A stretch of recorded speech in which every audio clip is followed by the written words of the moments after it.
because we're live now. So good evening, folks. Welcome back. It's 2 nights in a row we've been live. It's getting a bit of a habit these days, but you know, it's a good habit. It's a good habit. So tonight we have Craig, as you can see, looking all sophisticated with his fancy specs that way.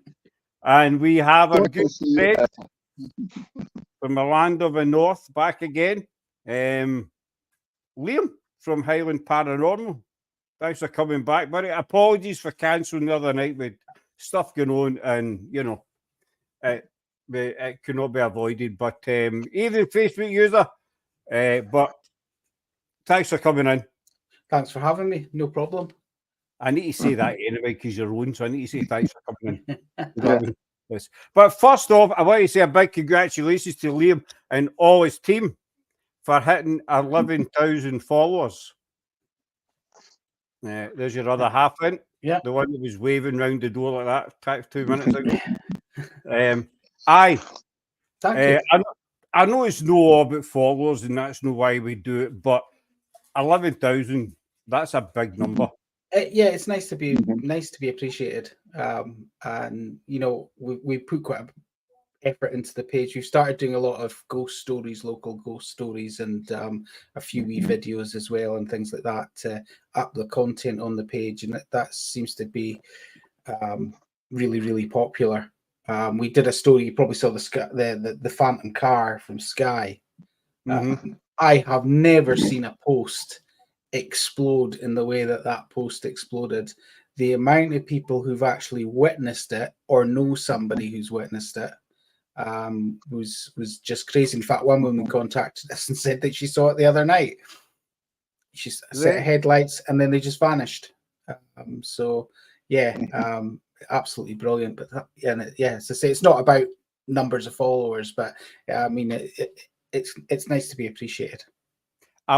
You took the words right out of my gob. There's hey Lee, buddy, from Boo Brothers. Hi Lee. And there's Rita. And hi Rita doll.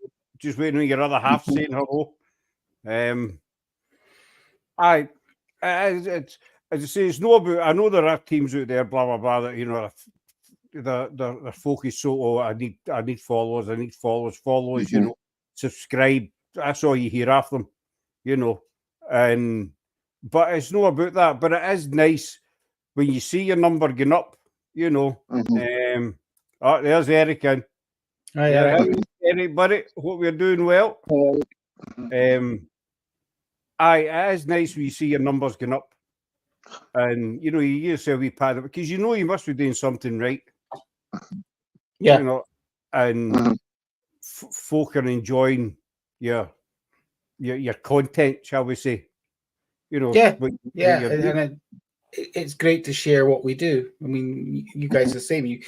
We've got a passion for what we do, and it's great to be able to share that with other people who are passionate, and maybe in some cases people who don't get the opportunities that we're lucky enough to get.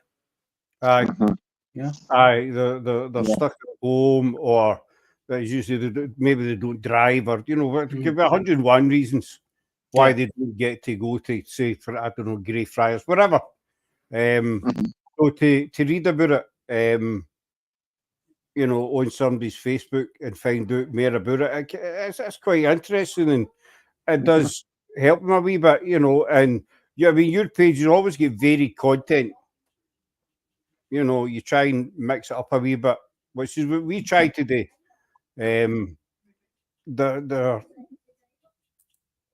It's Eric saying hello to you. Yeah. To your other half. I mean, you get groups through there, it's just one subject, and that's it, you know, whether it be tarot, no offense to them, whether it be tarot cards or whatever, you know. And I think it gets, here's a fat boy in. Must have finished the dinner. We're all well.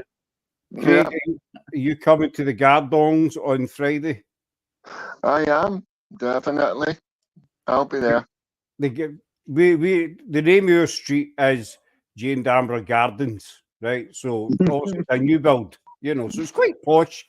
You know, I'm going to be making it quite a poshus. So Rigger, he's for Glasgow, bless his bum. So he's for the poor bit of Glasgow, Penny Lee, you know. the sort of lower kind of side of it. And so we call it the Gardongs. It's actually sound kind of posh, you know.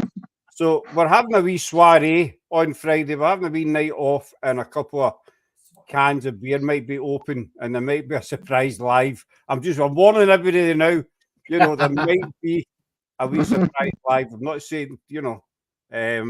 So Rigger and his better half Rigger, know what I'm saying? Because Lindsay's probably listening, so I need to say better half. They're coming in Friday as well for a couple of cans and possibly a surprise live. But anyway, what I was saying, I think it's important to mix it up. You know, the content on your page.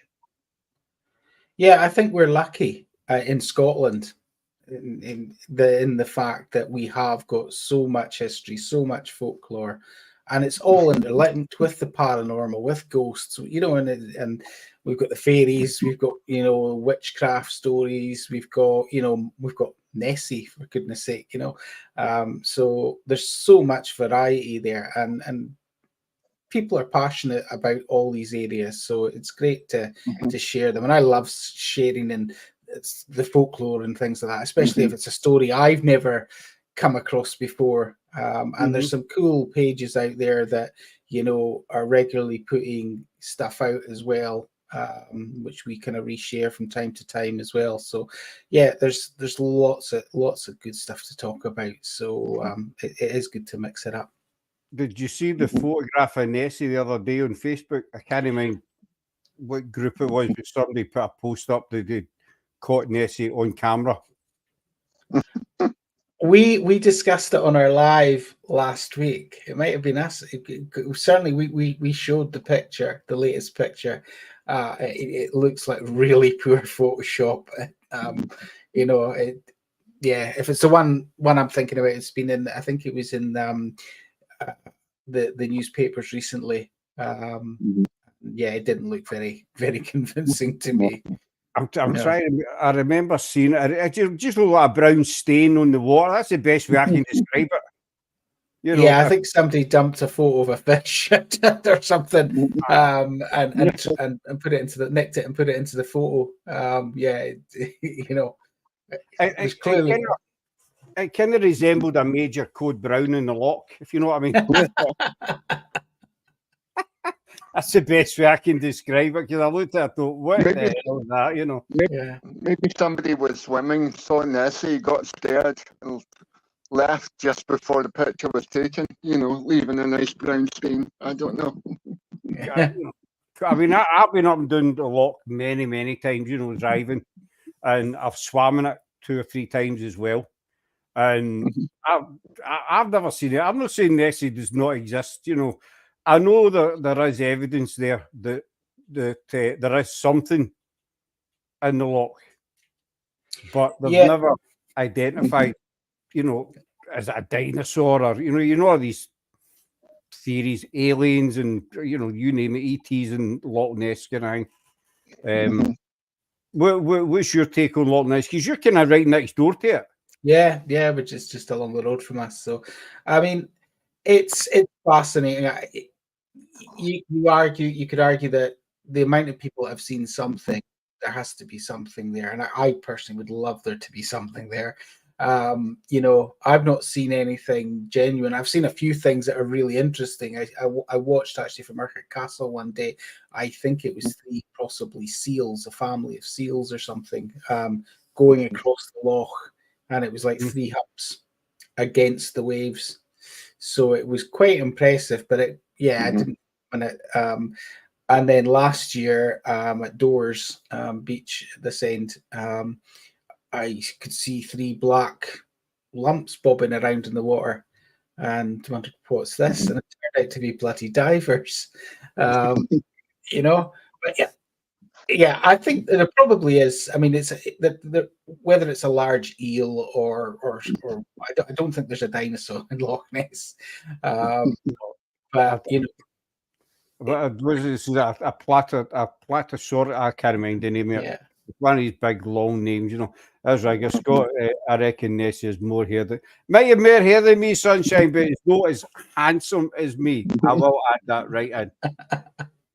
You know what I mean? Rigger's on fire tonight. Just we take him see on Friday, then he's at our mercy. You know what I'm saying? But what's your take on Nessie, Craig? I'm the same. I believe that there is something there. You know, whether or not it's a dinosaur, but you know, I don't think it's a dinosaur or anything like that. But there's some large mammal or some large aquatic creature that's been there, and it's been there for a while. You know, but either it's been there for a while or its family has been there. You know, but you know, it's not a dinosaur. It's not. You know, it's maybe a long-headed, maybe it could be an eel, could be something like that, but it's, you know, it's definitely interesting, you know, and the amount that money it brings to the area and everything, it's enough for people to kind of like, yeah, okay, there's this photo, it's blurry, it's everything, it still gets into the papers. You know, there'll be people that will be keeping it alive for centuries to come, you know. So it's definitely interesting. But as to whether or not it's a dinosaur or anything, it's definitely not. It's something like an eel or something, you know, maybe a large porpoise, I don't know. But it's something's coming in and out of that loch, you know, and it's just, you know. I read a few months back, I think it was before Christmas, some, you know, I'm not going to name the individual, but they think they're quite high up in the paranormal, put it that way, and they were going to debunk Nessie. They were setting out on a mission to debunk Nessie, and I'm thinking, you know, just leave her alone. You know, just let her be. Yeah. You know, I mean, it's a legend. It's, you know, it's been around for hundreds of years. You know, and at the end of the day, it's great for Scottish tourism, etc. You know, but leave it as a mystery. I think it's better as a mystery. Yeah, the world needs mysteries. We all need mysteries, you know. And yeah, I think Nessie will always be a mystery. I don't think there'll ever be a time, because you can't drain loch. As somebody said, I think Linda, my team was saying, the only way you're going to find her is if you drain the loch, and that's never going to happen. So, well, it's about 26 or 28 mile long. I think it's more water than every lake in England put together. Aye, so I mean, yeah, I think that's it's attached to the sea. So how the hell would you drain Loch Ness? Yeah. You know, I mean, that's just that'd be like, I don't know if you remember the old story about the man who was sentenced. One of his sentence was to empty the beach of sand. Yeah, you remember that story? I'm going back a few years. I reckon empty Loch Ness would be something along those lines. Yeah. You know, removing sand to the beach. I don't like to go to the subject of Nessie, but however, you know, it's still a mystery. Still, it's a mystery. Yeah, and it's one we like to talk about on our page and post, you know, some of these silly pictures that appear and whatnot. So, you know, and it's always got an interest, you say, from a tourism point of view, especially being, you know, from Inverness, as there's always been Nessies in the shops and a lot of tourists about because of her. You seen the price of some of them? Yeah. It'd be cheaper buying Nessie. We found that when we came up last month. We're now a few weeks back. We stopped off to get the wee one an Nessie. And no paying that for an Nessie. Not that I'm tight fisted or anything, but you know, have some respect. No, I mean, but no, I think any would-be Nessie hunters that want to debunk it, leave her alone. She's happy in her wee loch, you know, just swimming up and down. She's not doing any harm. She's not bothering anybody. She's not eating people. No, she's clearly a vegetarian. Yeah. Clearly, guys. Yeah, I think she's a vegetarian. Yeah. Yeah. No way she likes the odd Highland coo, you know. But we'll not go to Dolphin, but we'll not go there. We'll not go there because we could not find a Highland coo when we were up. But they do, we have been assured. And it's funny Oh, they exist. I know where they are. I know where there's some. Yeah. You know where they are, but we couldn't find the buggers. Turned out we were just round the corner for them. Yeah. And we didn't realise it. But I want to tell us about Durn House. Yeah, okay. Well, Durn House, we were at Durn House at the weekend. So Durn House is in Portsoy. And the house goes back, there's been a property there for hundreds of years. It has strong links to the Battle of Culloden. One of the main ghost stories comes from that era. Basically, that the William de Barr, the laird of the house, him and his servant Robert, or Bert as we call him, they had been with the prince. They'd been at Culloden and they'd escaped. But the redcoats were in pursuit. And basically, William got back to the house. The cook and Robert disguised him as a beggar. He blackened him up, basically, if I'm allowed to say that these days. And he was standing at the kitchen fireplace when the redcoats burst in. He was so convincing that they said that actually one of the redcoats actually handed him a coin and said, "There you go, on your way," because the cook basically put on a great performance. She told him to get the bloody hell out of the house, basically. So the redcoats believed it, and he escaped. And he stayed in the area until he was pardoned. No one gave him up, and then he was able to return to the house. So one of the figures that's seen in the house is this black figure that comes down the spiral staircase and out the side door. And the thought is it's William escaping. He's from there. But Burr is probably the most interesting character in the house. He has a thing, shall we say, for red-headed ladies. So when our medium that we worked with at the time, he first came up with Burr, and we did some research, and we said, well, right, okay, Robert, it worked out. We asked him a lot of questions using rods, and yeah, we got kind of responses. But what we found was that he was attached. If there was any guests that we were taking round and they were young redheads, that was him. He was happy. He would stay with them. If they've got the rods are very active. If anyone else took the rods, wasn't interested in talking to them. One night, I was going round with my group, and we hadn't seen Bert at all. And Lynn had come and said to me halfway through, "If you had Bert tonight," and says, "No," he says, "I'm not surprised. He's with us. He's with this young red-headed lassie that's there."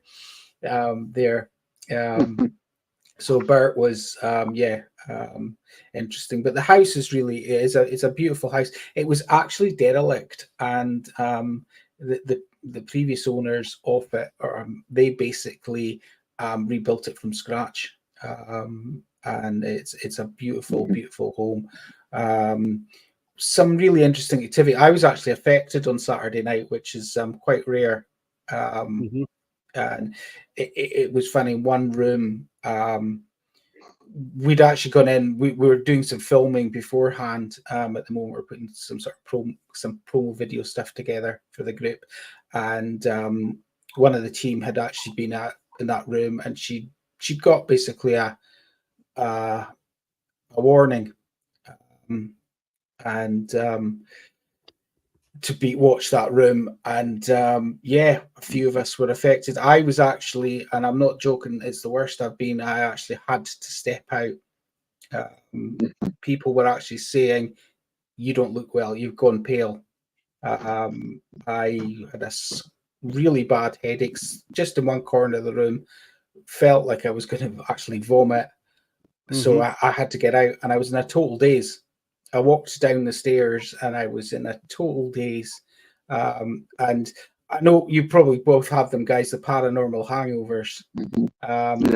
I actually had a 2-day paranormal hangover, which is a first for me. I've never had that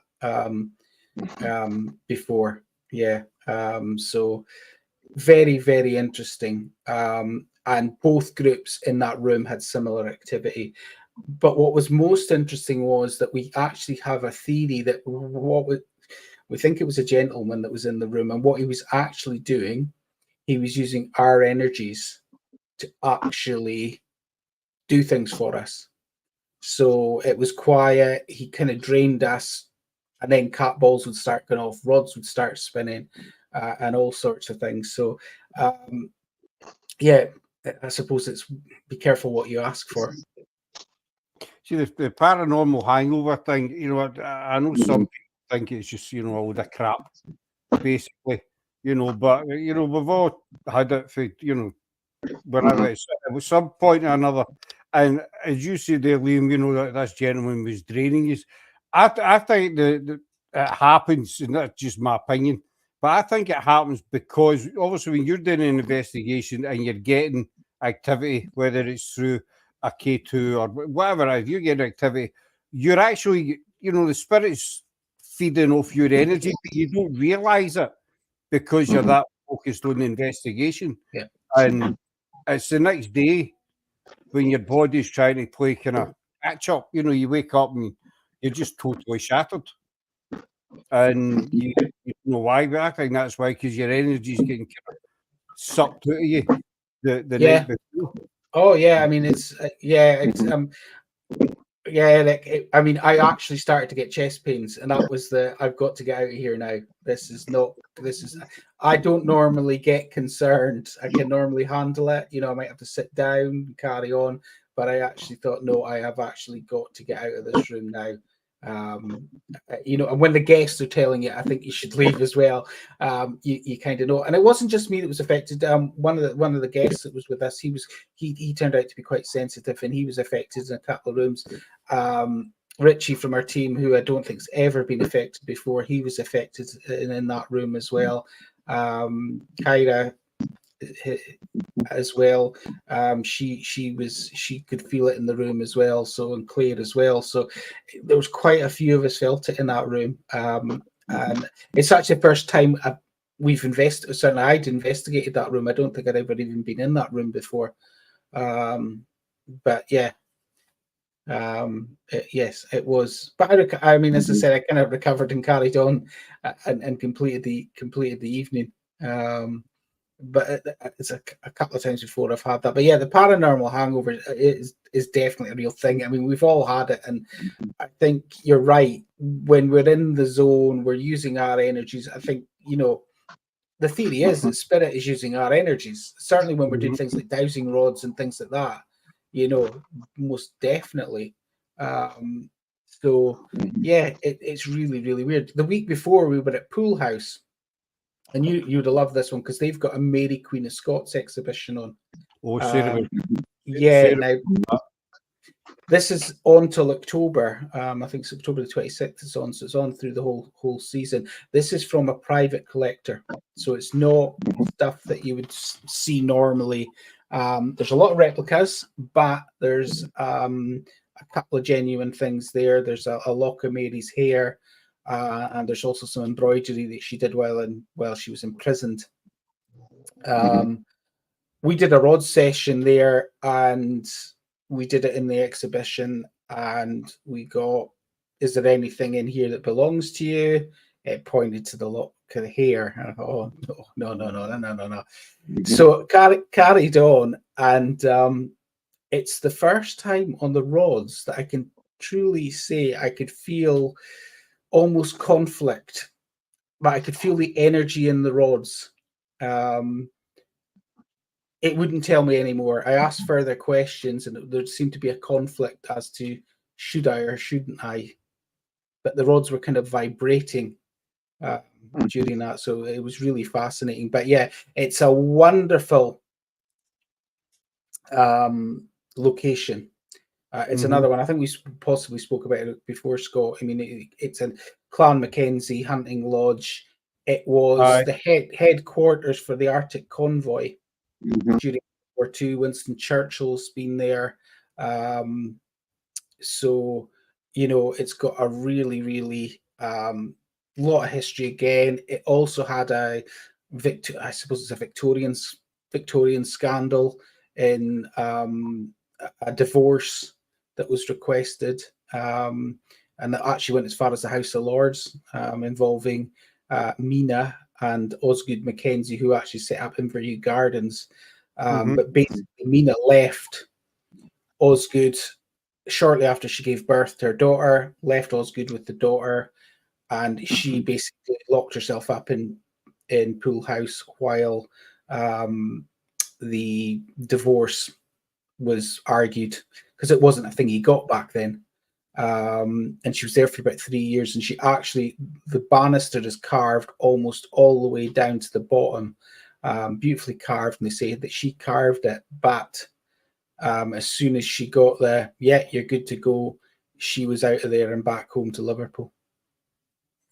See, that's the thing. These historic locations, you know, I've spoke to a few people, and they say, you know, they don't hold any atmosphere and memories and that, but they do. Yeah.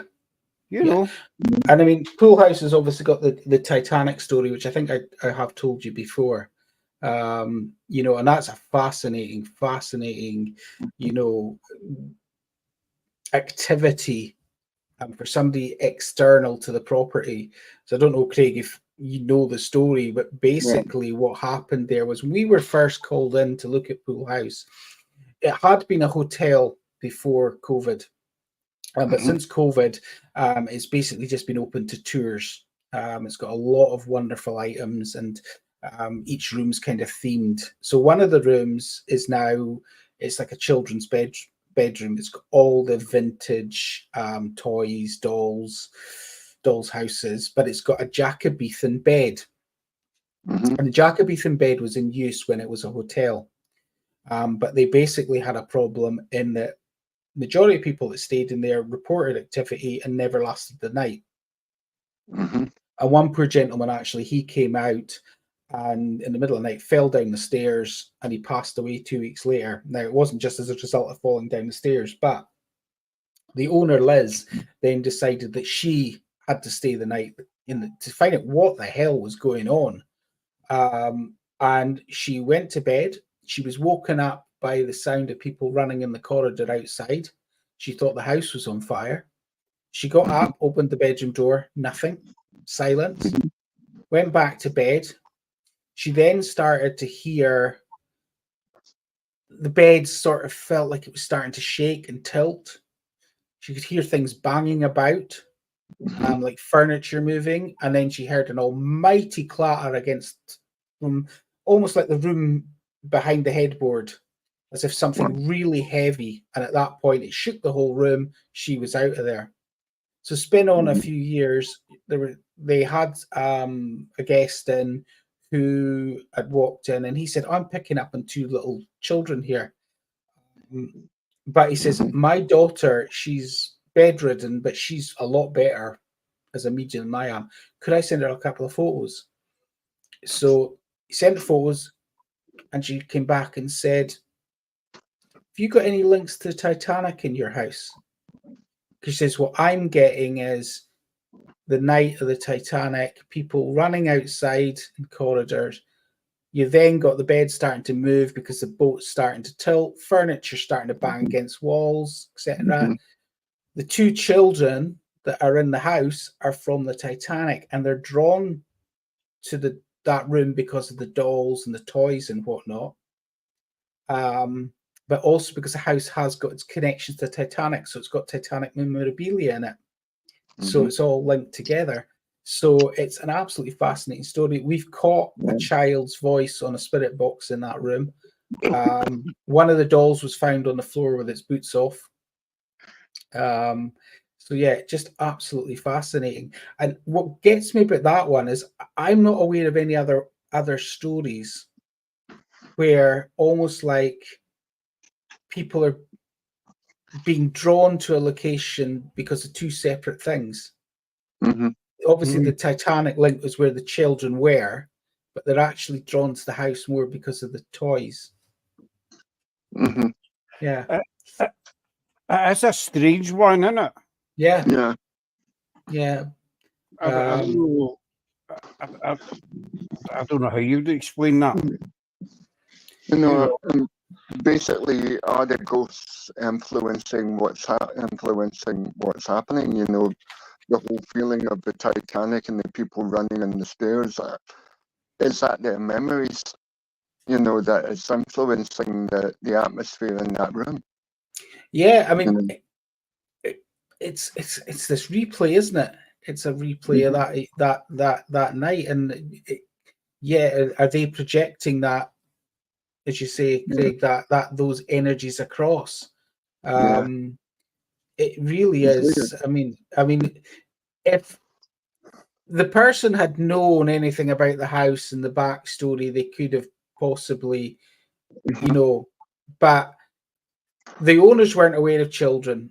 They'd had a few people come through the house who talked about there being child ghosts in the house, but they weren't aware of anything, going on and that. So they were as surprised as we were when they told us what, had been said. But it all adds up. It makes sense. It'll be interesting if they got names for the children and just, they could kind of like connect them with the Titanic or anything like that, or survivors. Yeah. So the owners of the house have got connections to the Titanic. So I believe there's kind of some relation with the captain. But I think there's also possibly a relation with somebody who's a stoker as well. But there's definitely connections there, and that's why they've got the Titanic memorabilia in the house. Or maybe the memorabilia itself is affecting the atmosphere. It's certainly interesting. It's a fascinating house. There's a lot of activity on the top floor as well. And the top floor, the staff aren't keen to be in. There was a Dutch YouTube group came in last year, and they did a solo at night. So only one of the guys, he didn't last the night. He left. And they were getting a lot of activity in the top room there at the house as well. So yeah, it's another one of these gems that it's on the North Coast 500. A lot of people don't know about it, but everybody who goes wow. It's another lovely house. And there's a lot of hidden gems in Scotland that people realise they don't know the history about it, and it's not their fault, but it's a shame. Scotland's loaded with history. Doesn't matter where you go. England as well. But I think Scotland's got more legends and folklore and everything attached to it. As you say, the Titanic house. I would never have known that, if you hadn't told us about it. Yeah. And but it's like many locations. But I mean, Craig was saying about energy attached to objects. I firmly believe that. There's a location we've done with Spig a few times. I'm not going to name it, whatever, but there's a cat. I think I've told you this before. There's a cabinet in it, this location, and it contains old memorabilia going back years ago. And it sits in a corridor, and as soon as you put the K2 on it, it goes nuts. And everybody's witnessed this. But there's no wiring in the walls or nothing. As soon as you lift the K2 off it, it goes dead. Put the K2 back on, and it just goes haywire again. And I put the K2 on the floor and all the rest of it, nothing. And so I believe there's objects in there that can hold energy, or they were precious to some individual, and that individual's maybe still there, watching over them, or people might find that absurd. They might say you're talking crap, but I couldn't explain the K2 how it kept going off. And we tried different K2s and we get the same reaction after them all. So some people might say it was a faulty one, but obviously you get more than one going after, and it's not a faulty K2. But I mean, historic locations, They do. It's old stone tape theory, really, isn't it? Yeah. I mean, I think you're right. I mean, that we've done places, and there certainly seems to be at times it's objects. If we take Durn House, for instance, because basically the house was a shell, everything that's been brought into it is, come from different places. And there's a cabinet in there that they believe an old couple are there sitting next to it, and it was their cabinet. And the woman's described as being very jovial and happy, and he's a grumpy old git. But I've seen people who are sensitive touch objects and get visions, if you want, if that's the best term for it, as well. Our friends down in West Yorkshire Paranormal, they were doing, I think it was one of these old World War II air museums, and they actually got activity out of a compass that was sitting in a locked case. So they asked for the compass to move, and the compass started moving. As well. So it's fascinating. It's all down to energies, isn't it? And we really don't know what, but it is all down to energies. And as you say, Scott, I think things that people were precious to people in life, they leave their mark. They definitely, and it's the same with places. We've had this discussion before that we certainly have a belief that the majority of spirits that we come across are there because actually they were happy there in life. It was a place that they enjoyed in life, and they return, or have they left? Do they know they've left? This is nothing. Do they know? Do they actually realise? I mean, there's been many stories, which brings me to a question I've got for you, actually, buddy.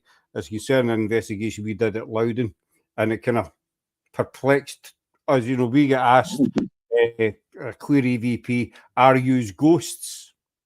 And we were talking about it the following week. It was either Rosie or Jennifer, one or two, and they one of them came up with a theory that whoever asked us that question were actually for the future, and they were investigating us. Okay, yeah. You see, my computer that lost me. But Doctor Who.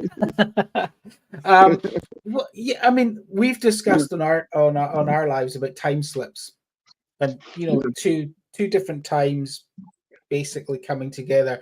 There's obviously the famous Liverpool street where folk walked into a shop and found themselves transported back to, I don't know, the 1930s or whenever, and that was two different individuals walked into the same shop at the same time. They didn't know each other. They never spoken to each other, from completely different walks of life, yet they both witnessed that. I've seen a medium talk about that they went back to they were in a castle, and they connected with a monk from, well, I don't know what century, and she said he could see me. He was terrified of me, and he thought I was a ghost. So one of the things we do with the rods often is we go, can you see us? Yeah, yes. Can you tell us, could you spin the rods for the number of people that you can see? And 9 times out of 10, we get an accurate count. Now, skeptics will say it's the rods and we're manipulating the rods, whether we know it or we don't. I know that the rods work on energies, and they work on our energies. But I've tried my best to break that theory, and I can't break that theory that from the point of view that I can if I try and say, right, if I know something and I'm determined, and in my head I'm going, right, I know that, I know. But I ask a question and I get a different answer, which actually turns out to be the correct answer. Yeah, so I'm not sure. That didn't make much sense, did it? That just didn't make any sense in my bloody head. But yeah, we've had a lot of discussions about rods, and I know that some folk will just debunk them, say no, they're no use. They're us that's manipulated by us, and that's the end of the story. But I'm not convinced. I'm not convinced. I've got a question in the chat. I'm going to come to 2 seconds. Whoever's put it in, Facebook users put it in. The rods, I don't know. We don't use them. No disrespect to anybody who does use them, but I watched one individual, and it was quite clear from watching it that they were manipulating the rods, because you can see their thumbs moving. Oh, right. And this person passed them on to other people, guests that were there at the investigation, and it was a young lassie that was using it. Says, I'm getting nothing, they're not working, sort of thing. This individual took them back, and straight away they worked. And when you watch you to watch it quite a few times to actually catch it, when you watch this person thumbs, you can see the thumbs. It was very slight. You had to really watch it. You could see the thumbs going like that. I'm going to put this question up. The paranormal history guy stayed one night in the old Central Station Hotel before it was built over Lewis, and I felt energies. I was up in the room on the upper level of the hotel, and the corridor energy vibes. Have you guys heard of any spooky goings on at the Central Station Hotel? John Logie Baird did the first phone conversation to America at the hotel, plus other famous guests stayed there. Excuse me, over the years. Finally, I'm from Glasgow, obviously. There's plenty of stories about the station, the Central Hotel, being haunted over the years. There's also an old part of the station which is it's close to it's not used anymore, but they hire it out for investigations. Basically, it's underground, and that's said to be very active. So, there's a lot of activity happened in the station hotel. So that's all what it is, we don't know, but there's been many reports over the years, people hearing things, seeing things, the usual sensing things. There's been too many reports to dismiss it, It's one of the most historic hotels in Glasgow, and as they say, many famous people have visited it. Frank Sinatra and Gene Kelly, to name but a couple have been sort of like photographed inside it. But there are too many. Scott's right. There's too many sort of like stories that about it. It's certainly interesting. I've wanted to spend a night there, myself with the wife and everything, just to kind of see what the place is all about. It's certainly interesting, but there's too many stories to tell. It's like the Royal Infirmary in Glasgow, the old part, the original part, goes back to the Victorian times. The bit is, they built a whole new Royal, but there's still one section that's the original building. And the amount of reports activity over the decades, especially the top 2 floors. What significance the top 2 floors were, I don't know, but the staff and patients, even delivery guys have all reported seeing things, hearing things, seeing people walking down the corridors, and they turn around, they're vanished and whatever. That'd be an amazing place to go and investigate, but it's still a working hospital, that section.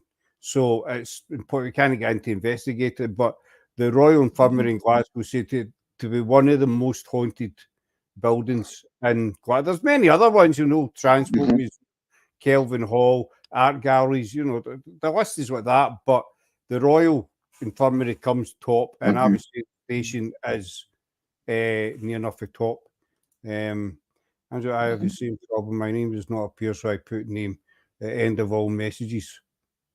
That's the if you go into the post, now I'll probably get this wrong. Liam might be able to tell me better. If you go into the post, it's in blue or purple writing at the bottom. It'll say allow StreamYard to use your name.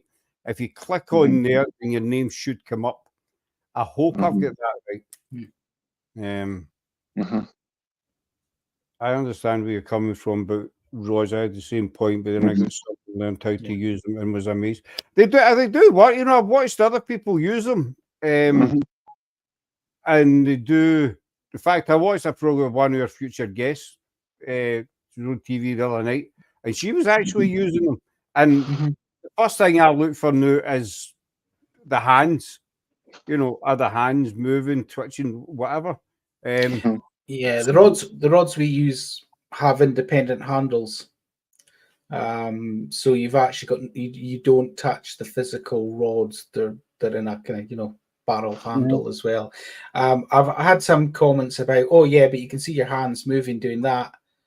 You can't control a rod doing that. That's actually sometimes the power of the rod. You know, the spinning, if it starts spinning, you can't keep your hands still. You know, but you know, as I said, Eric's spot on. I mean, the first time I actually used them, I was kind of wow. They don't work for everybody though. That's the other thing. I mean, it is interesting. And when we do events and that, we use rods. People love to have a go at them and that, and you know, you can sometimes have a problem getting rods off people once you give them a set of rods. And we've often joked as well that we should actually buy some shares in a rods company or something, because the amount of people that go, I'm away to buy a set tomorrow. So yeah, it is. I mean, it's like every piece of equipment, isn't it? There's question marks over it.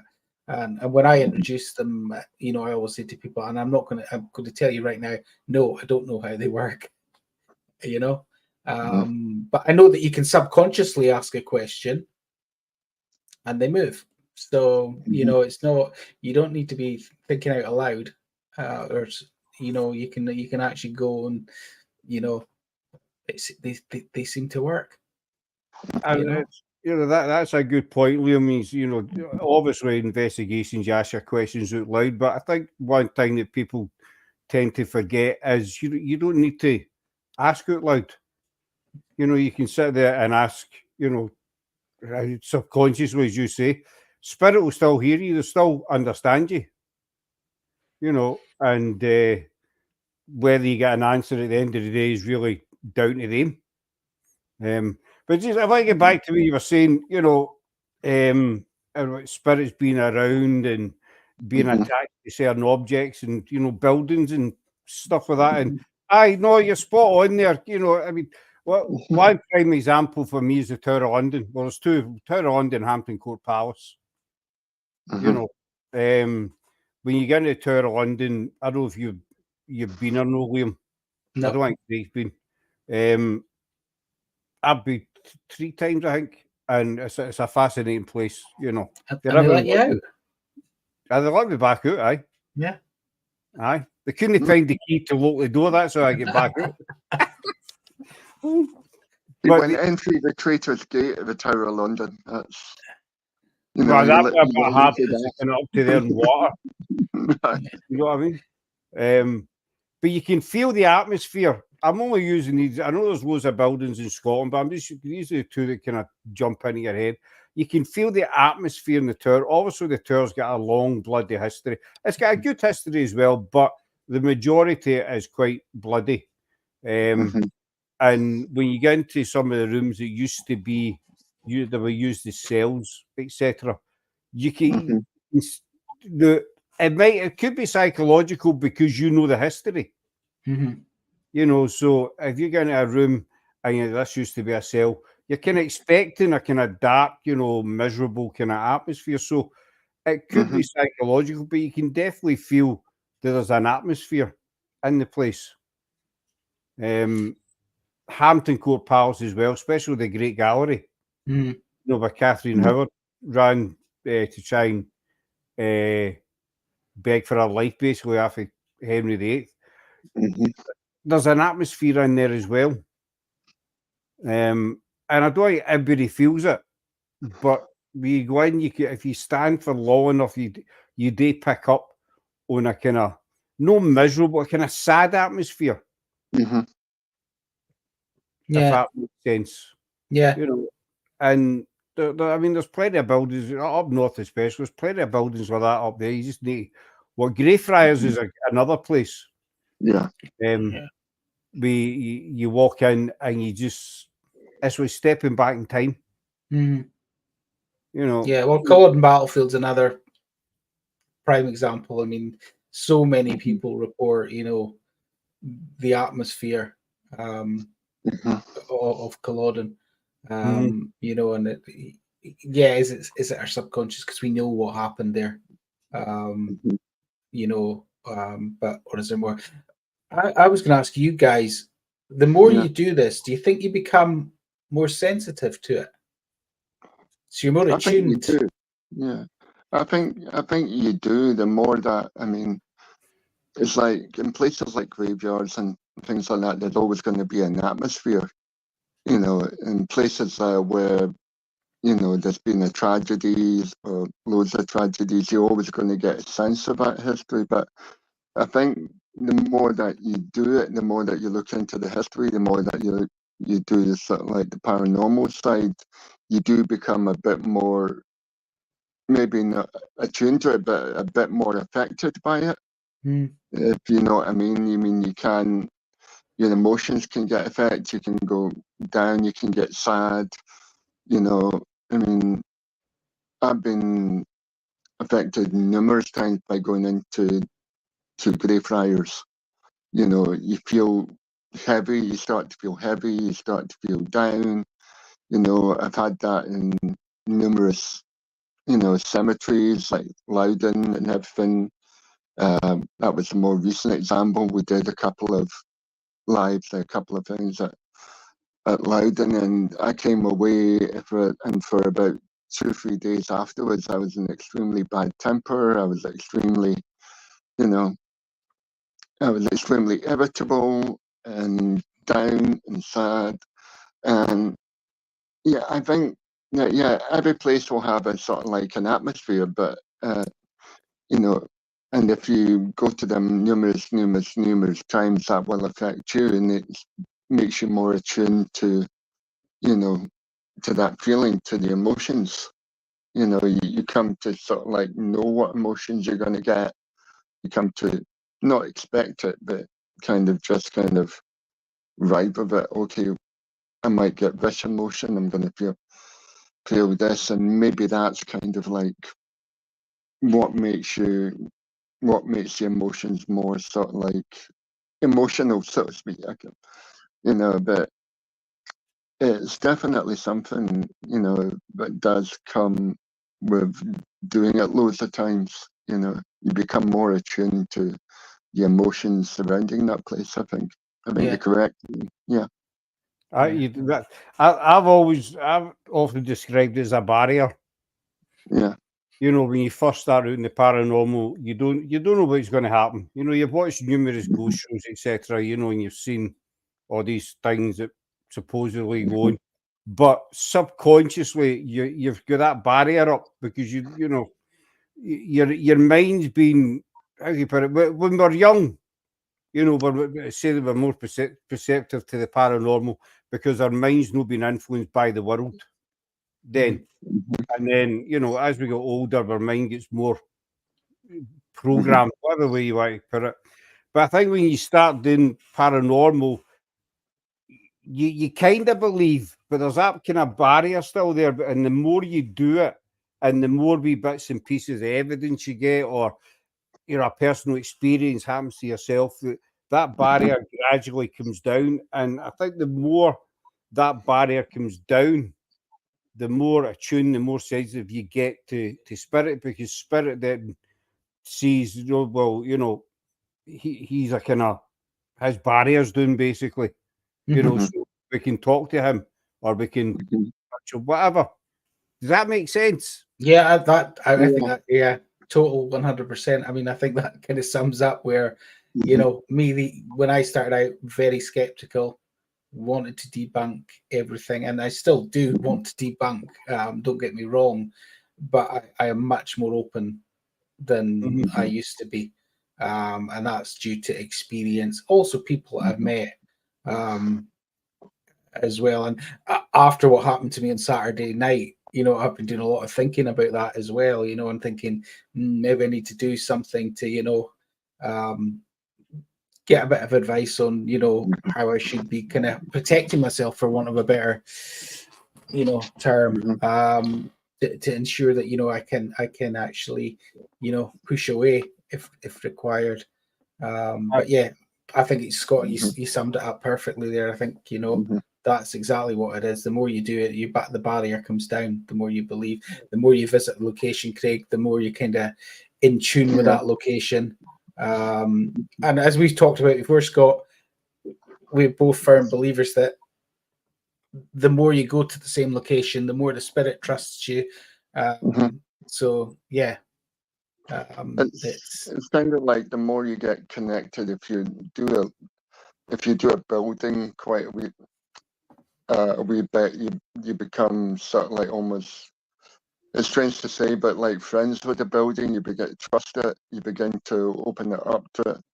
And I used to work in a theatre for many years, like 17 odd years, and you know, it was like every time I entered, it was like an old friend, you know, you would pat the walls and just say hello. And, you know, and I worked in many times when it was just me, and yeah, there were sounds that were coming, you know, you could hear things, and, you know, it was kind of like strange, but I never ever felt scared in that situation, because it was like an old friend, and I knew it would kind of like, it would comfort me. But it's like if you're going to grey fires, you want to kind of like clap the wall, or just kind of just like, I'm here, I know what you're all about, you know, you can trust me, you know.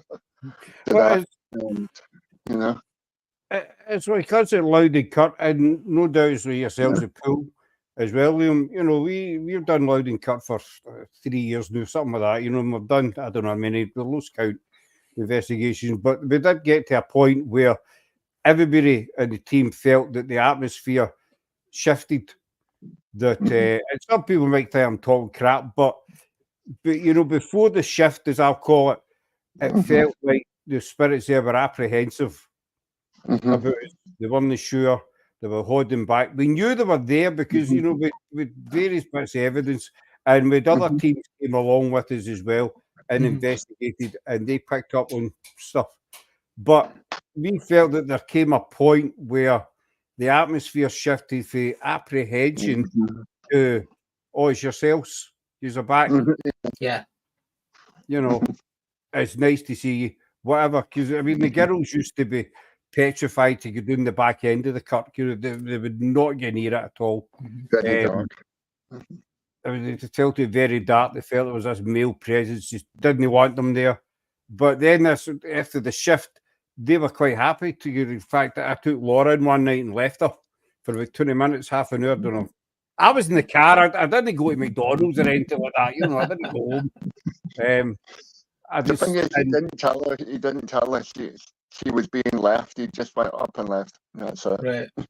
You know, and she didn't really. Sarah's quite open to going down to the back now as well, because there's been that shift, and we feel that, you know, the spirits, they recognise you, they know you don't mean them any harm. You're just there to have a chat. And no doubt it's the same with Pool. And Nicole's asked a question. That's do you guys think the solar eclipse may amplify paranormal activity? I'm out of that one. I don't have a clue, dog. So I'll leave it to these other Yeah, I couldn't say for certain, but I would suggest probably yes. We did we did Clava Cairns. I've done Clava Cairns, which is a Neolithic burial site and I've done it quite a few times. And I'll be honest, never got much. And then we actually went there late one night with when Mark Wallbank from Paranormal New Zealand was over, and it was a moonlit night. And oh boy, it was a totally different atmosphere. The energy was popping. We had lights flashing. We had people wandering around. We had K2 meters going off when there's no electrical sources.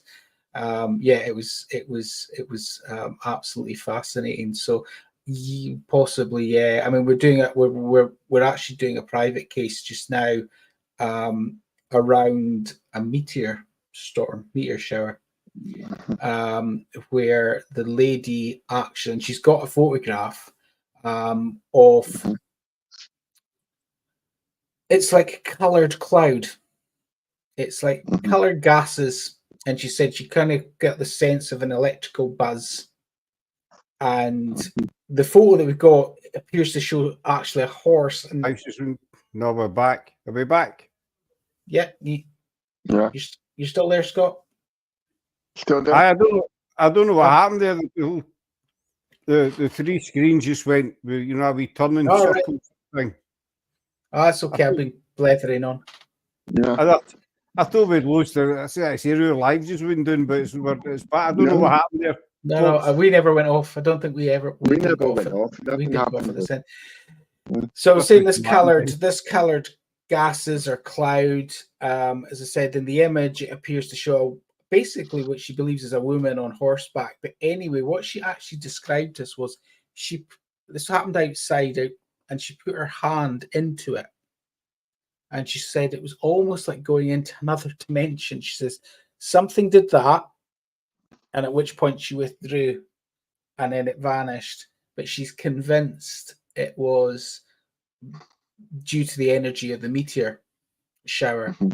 So we've actually got a date when there's going to be another meteor shower, and we're planning revisiting to see if we can pick anything up. But it's a fascinating site. It's another one of these ones, guys, you know, that we're so lucky to have. That's got so much history. There's it's linked to human sacrifice. There's witches' graves. There's no temple. There's all sorts. So it's a very kind of spiritual location. So yeah, we're looking forward to going back to that one. I'm not a huge UFO buff by any means. Lynn actually in our team is the UFO lady, but yeah, not the Rapture. I've seen a couple of UFOs in my time, but yeah, be cool to know more about that UFO site. No, I mean, I believe there's life in other planets and stuff, but it's never something I've really looked into or been interested in. No offense to anybody else, but it's one of these subjects that it's never appealed to me. I've always been the kind of, the ghosty side and the history side and the blood and stuff like that. I like all that kind of stuff. People losing appendages and stuff like that, That's what I love it. I mean, I love the UFO stuff. It's really intriguing, but I find it's just too much. Aye. If I'm doing paranormal, I'm doing folklore, I'm doing history, I'm watching, there's a new series on Netflix. I can't remember exactly, Something Unexplained it's called. And it's a good mixture of unexplained things. So it's got ghost stories, it's got UFO encounters, it's got just mysteries. And they're quite short. They're only about half an hour in length, so they're quite good.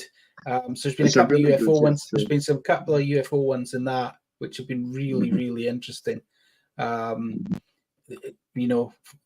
Two guys that were abducted and the effect it had on them, but actually not just the fact that this is a rarity that actually other people saw the craft independently that night. So yeah. Files of, I think Laura and Craig did you tell us about that? I've still to watch that actually. Files of the Unexplained. Yeah, Files of the Unexplained. Yep. Or something like that. We kind of like watch stuff that's kind of like unsolved things or missing people, and things like that. So not sure if I actually watched that one, but we'll certainly put it in the old remembrance to watch. Yeah, it's worth watching. And actually, the first haunting one is on it is the Myrtles, in the States, and Lynn from our team and her husband Colin, they've actually investigated the Myrtles. So it was really interesting to watch that one. But yeah, the UFO stuff is fascinating. Absolutely fascinating. I saw Nicole there saying that she, her kind of abduction story as well, and it's so many people. Again, it's going back to the whole Nessie thing. It's like there's so many people that there has to be something. That's actually one of the episodes I actually recently watched. That show. That's exactly what they're saying there. The US government have now come out and said, okay. There's one guy who woke up one morning and he had real pain in his leg. He'd gone to the doctors and they found that he had an implant in his leg, but he had no scar. And then what that seemed to do then, it sort of triggered past memories that he had been abducted. He then booked in to get surgery, and then apparently the thing, he woke up again one morning in a lot of pain to find it was gone. So interesting. And he had the X-rays. It was like, it's like, it could have been faked, but why would you? I mean, it just didn't make any. So yeah, absolutely bizarre.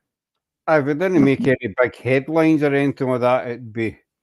I think the problem is, because there is this, we can't accept. I know the US government have now come out and said, yeah, there is, but I think they know a lot more than what they're telling us. I think there's still this fear that Orson, it was War of the Worlds, wasn't it? That would just put us into meltdown.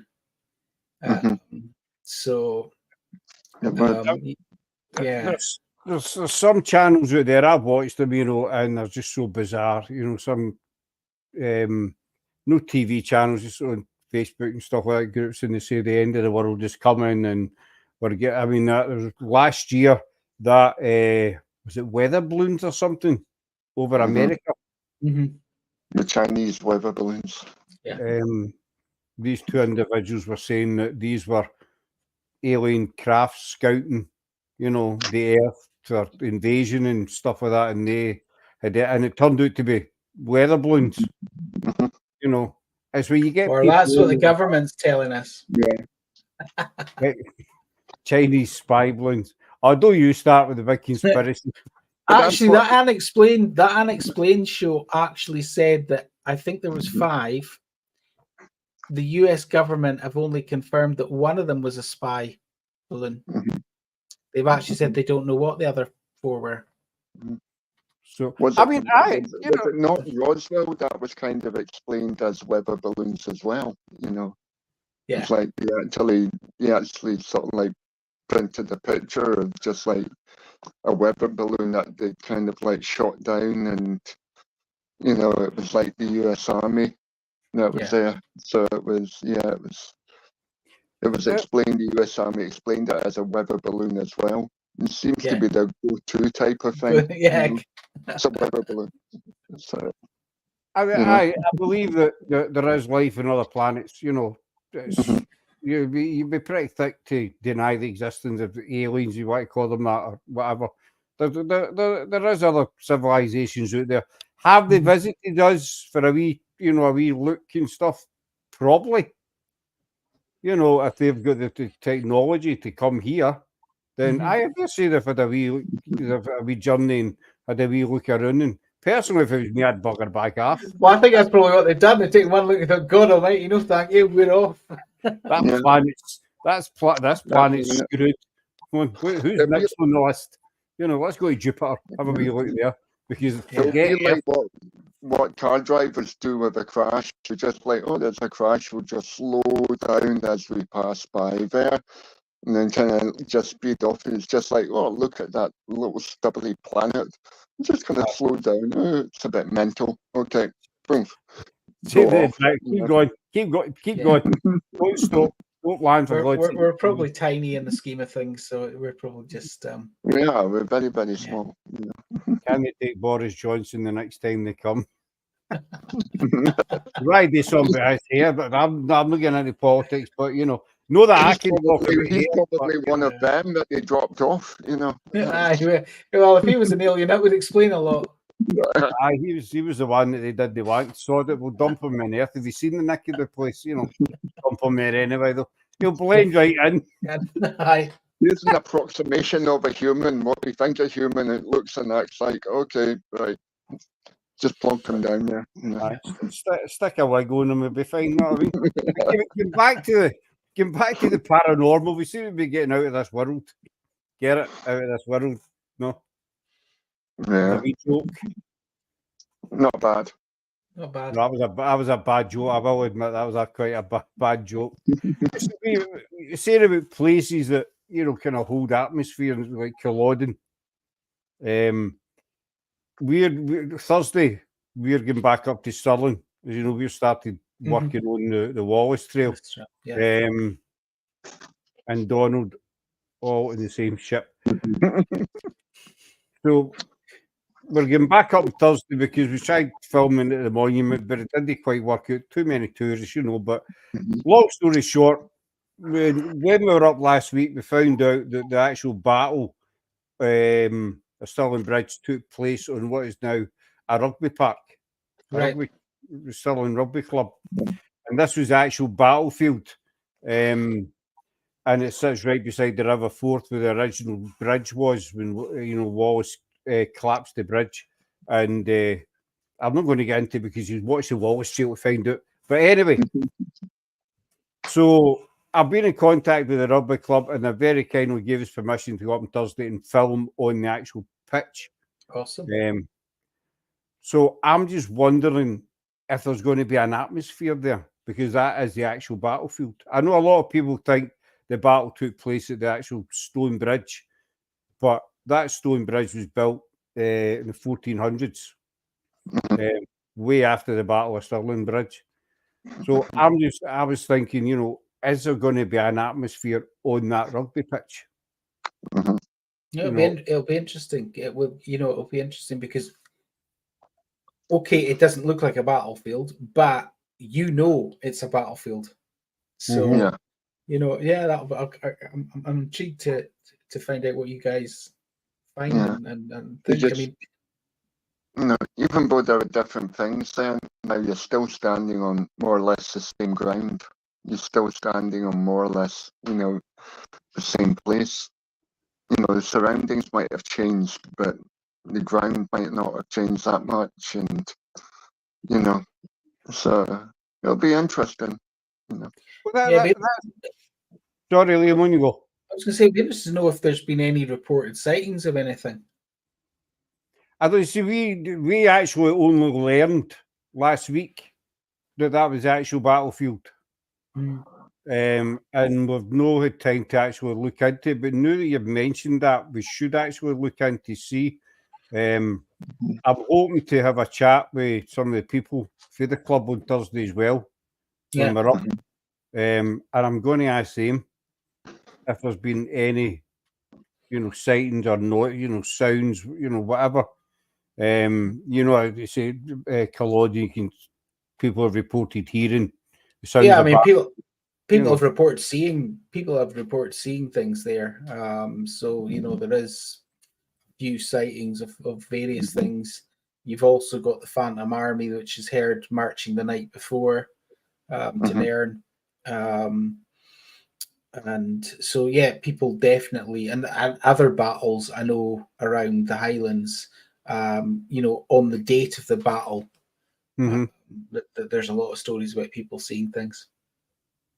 So, I mean, a lot of people might think, oh, it was a battle that happened X amount of years ago and it's all done and dusted. But who's to say that is? There's too many reports, especially like Culloden, Gettysburg, stuff like that, Mm-hmm. of soldiers being spotted, Bannockburn as well. Mm-hmm. Things being heard and seen. So who's to say that that ground isn't imprinted with what happened? Because let's face it, let's say these places, a lot of people lost their lives. Yeah, and there's a very good chance that they were buried there. Certainly that's the case at Culloden, where the pits were just opened up all over the battlefield. I mean, what you see today is just a small portion of what they would have just dug pits everywhere and thrown bodies in. They wouldn't have spent any sort of time moving bodies across the battlefield or anything like that. And there's lots of reports that when the original road went in, a lot of bones were discovered and disturbed. Even the markers that are there today, even I thought, there's nothing there, because they went up, in Victorian times. But though they haven't dug them, they have done a radar scan over the top of them, and they are pits. They're saying they're definitely pits. So, there's a very good chance at Stirling Bridge it's exactly the same, that there will have been, there might not be much left now, but it's there's every possibility that there is, remains there. It's what's underneath and in the river as well. Yeah. That particular spot of the river. See, when the river's down low enough, you can still see the original posts right from the actual bridge that was there back in the 1300s. So the wooden posts are still no intact, but they're still there, partially. But so just what you're saying about Culloden, I was starting to think, well, we're going up to Stirling, we're going up to the actual battlefield, so I wonder if there'll be any kind of different sort of atmosphere. But we'll certainly let you know what if we really pick up anything at all. But they've kindly let us on, so we don't want to abuse it too much. But I'm going to try and ask a few wee questions of the people who work there. Have you ever seen anything? Anybody kicking about?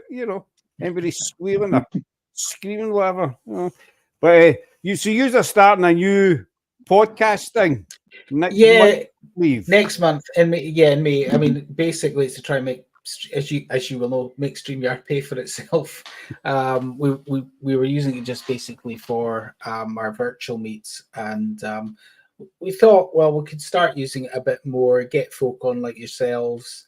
But again, look at not just ghosts and hauntings, look at folklore, look at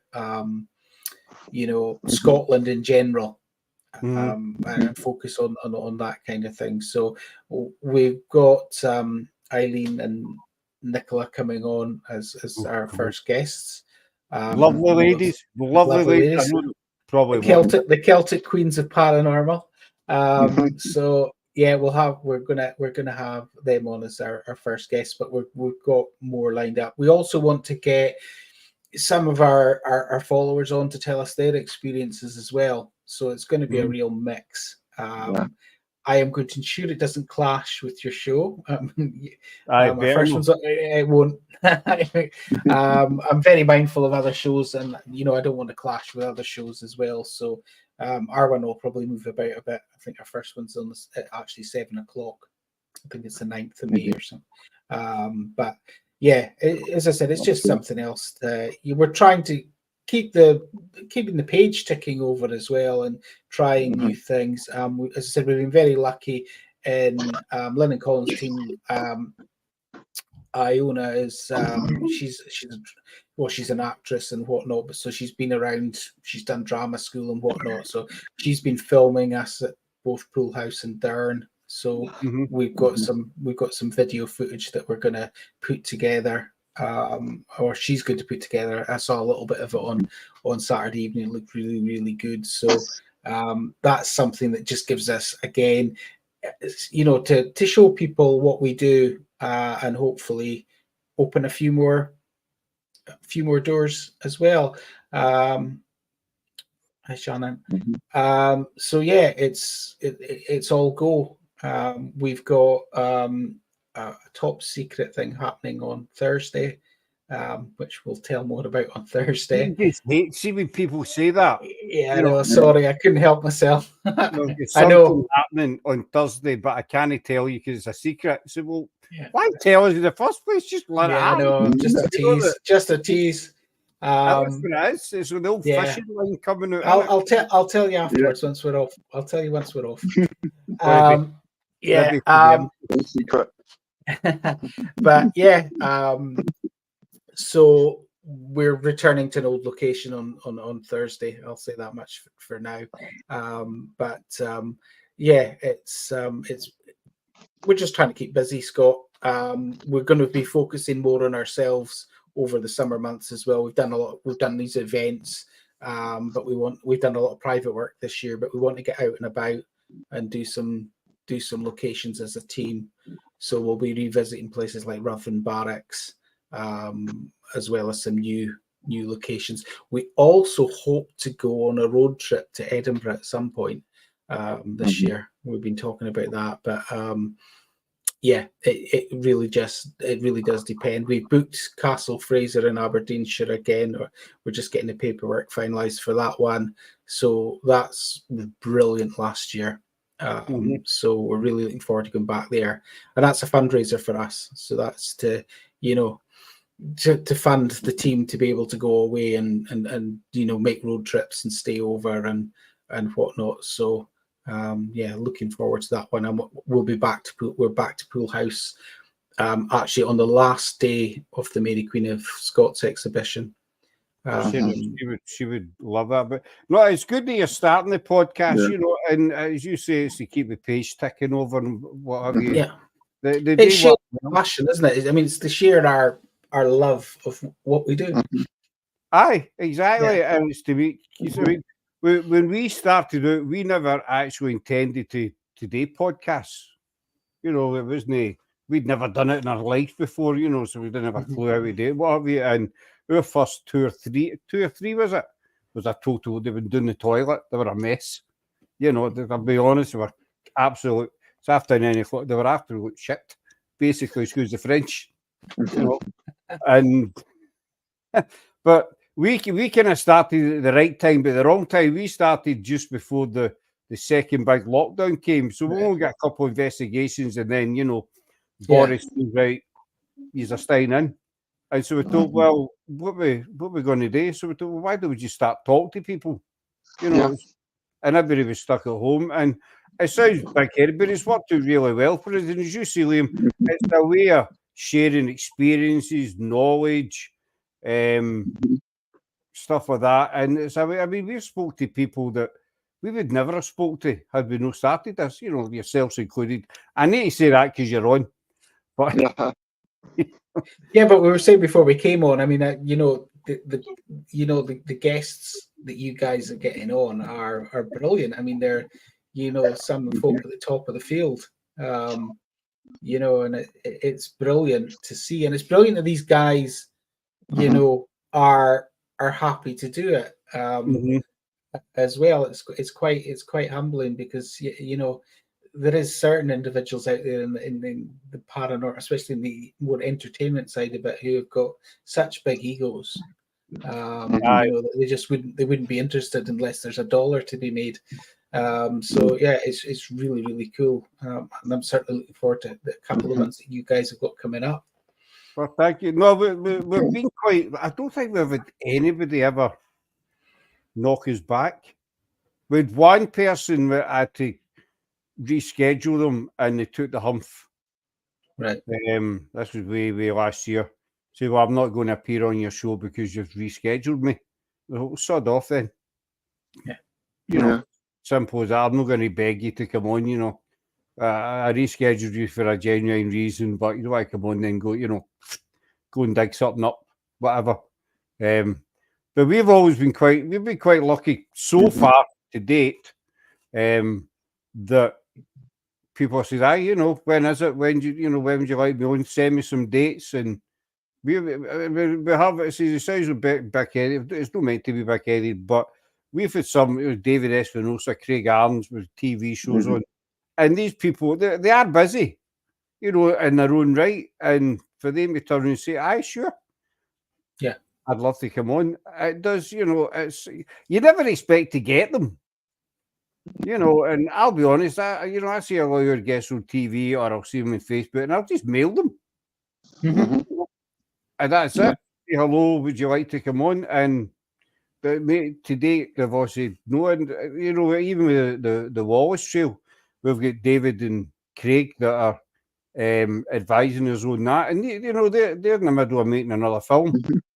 But you've got 100% backing. So it is quite humbling that these people. Yeah,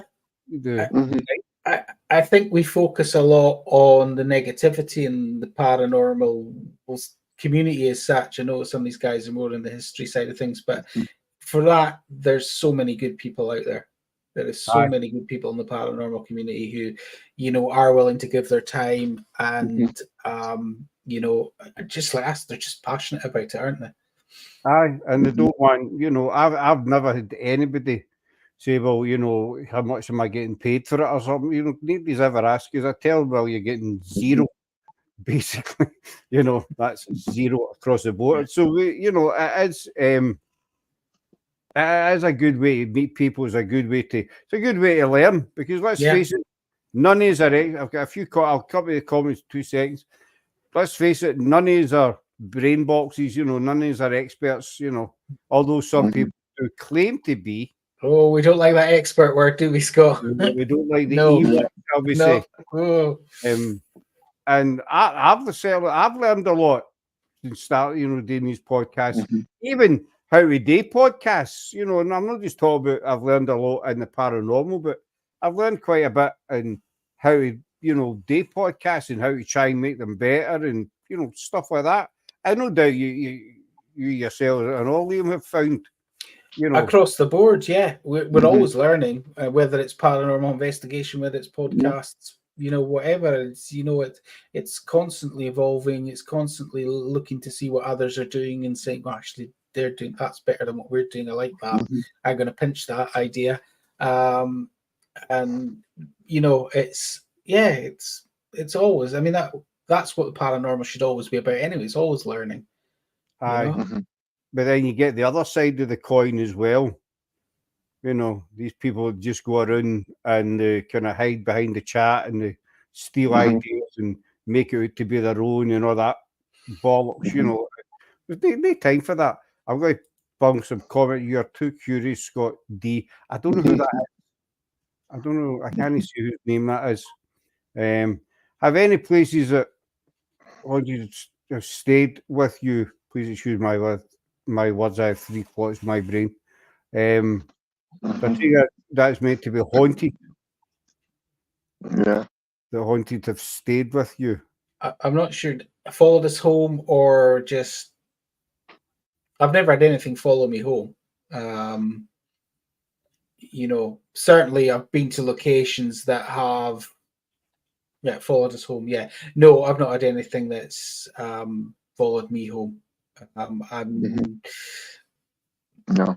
There's a couple of folk I've spoken to who think maybe, possibly, but not personally myself. I've never felt like I've taken anything home with me. I don't know about you guys.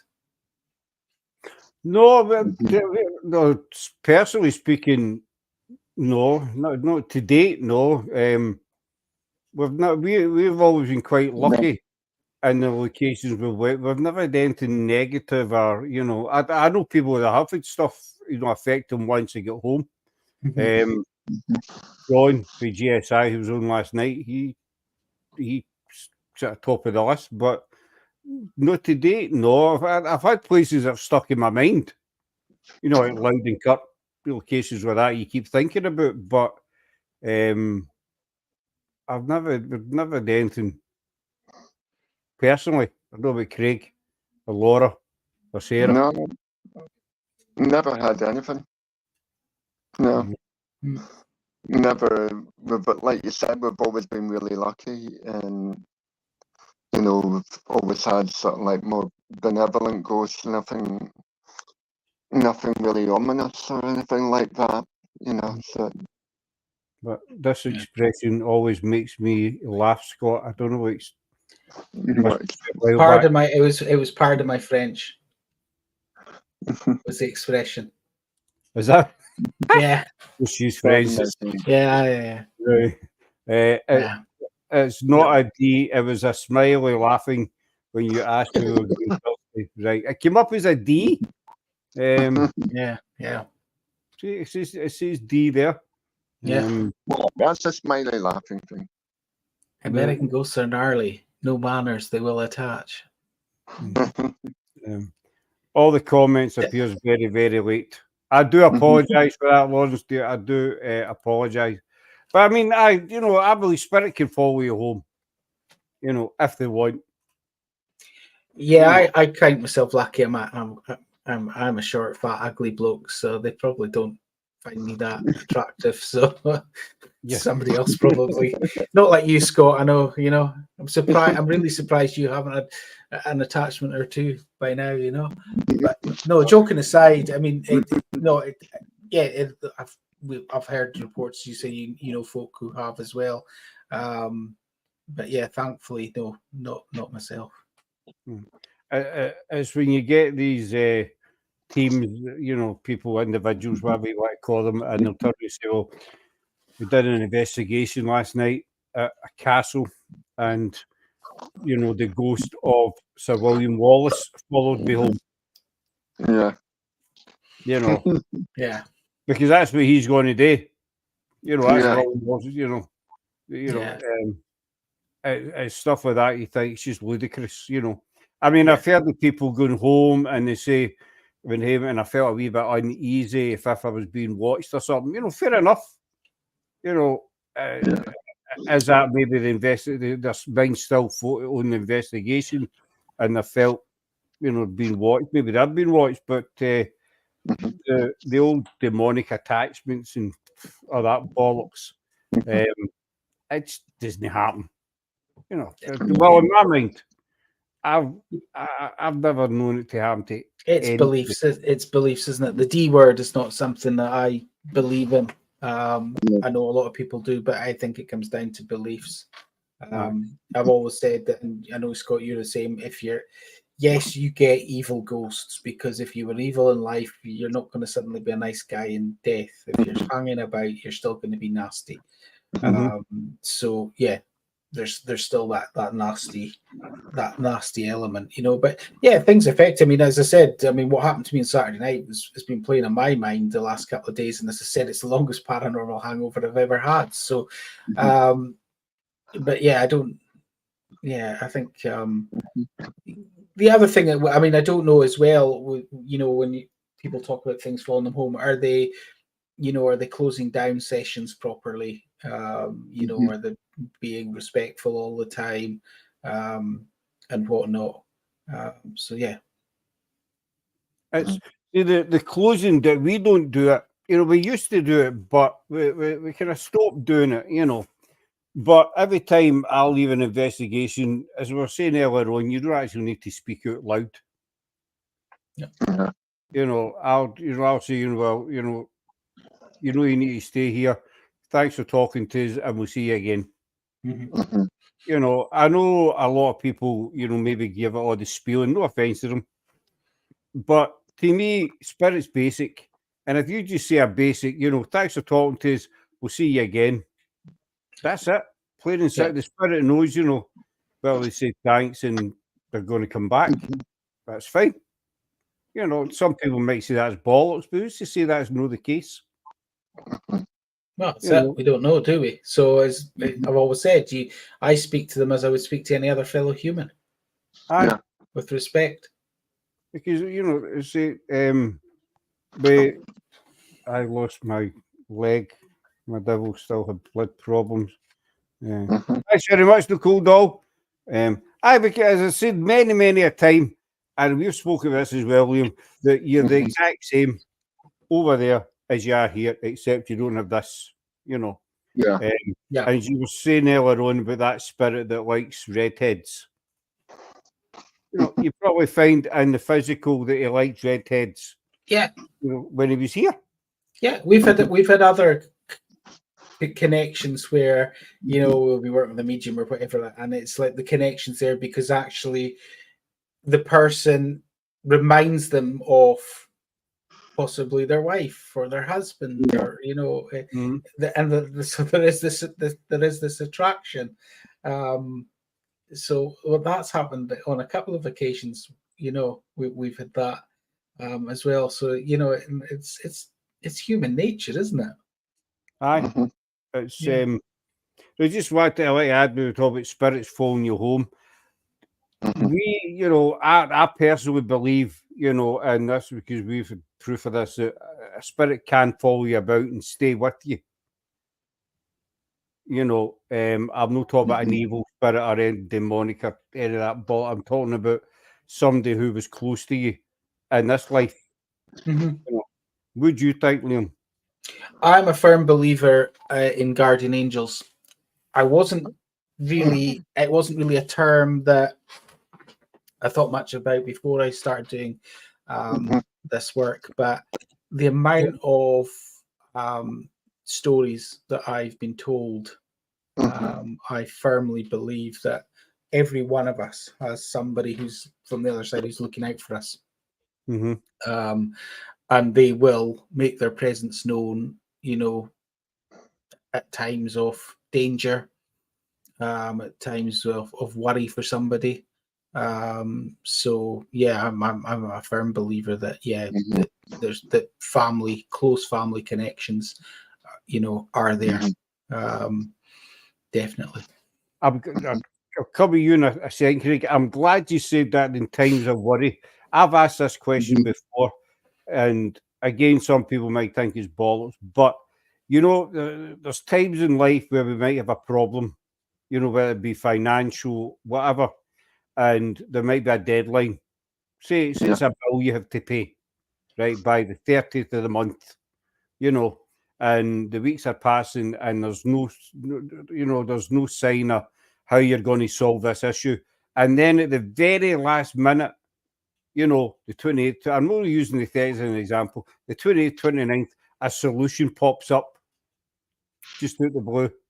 Who's to say that's no, as you say, your guardian angel or you know, whoever is helping you out, because they saw that you've tried to solve this problem and they're watching you thinking, he's not getting anywhere with this.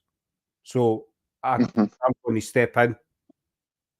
And yeah, why not? You know, I mean, I certainly think I believe they guide, you know, and they nudge and they give the, you know, yeah, definitely that would make sense to me. And I, you know, as I said, I've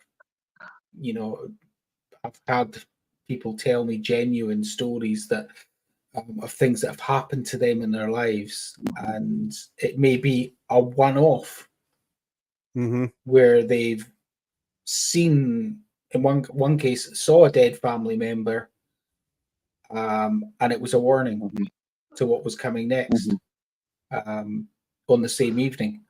You know, so yeah, why not? It would make sense, and it's comforting to think. They just come into the last minute and just give you that wee nudge that you need. What were you, Craig, going back to about the, you know, do you think you've always got somebody that's, I've got a question for Nicole, which I'll stick up in a wee second. We were talking about there being somebody always round about you. I believe in that totally. Yeah, I believe that even though you don't, you know, you don't necessarily, you know, you can't see them, doesn't mean that they're not there, or you can't see, or you can't hear them. I believe that, you know, like personally, I've always had faith, as you know, Scott. I'm a Christian, well, a lapsed Christian. I've always had faith, and you know, I've always believed in, you know, people being around me, believing in spirits and everything like that. But I've always felt, you know, protected, that that people like my grandparents and everything like that have been around protecting and kind of guiding me. I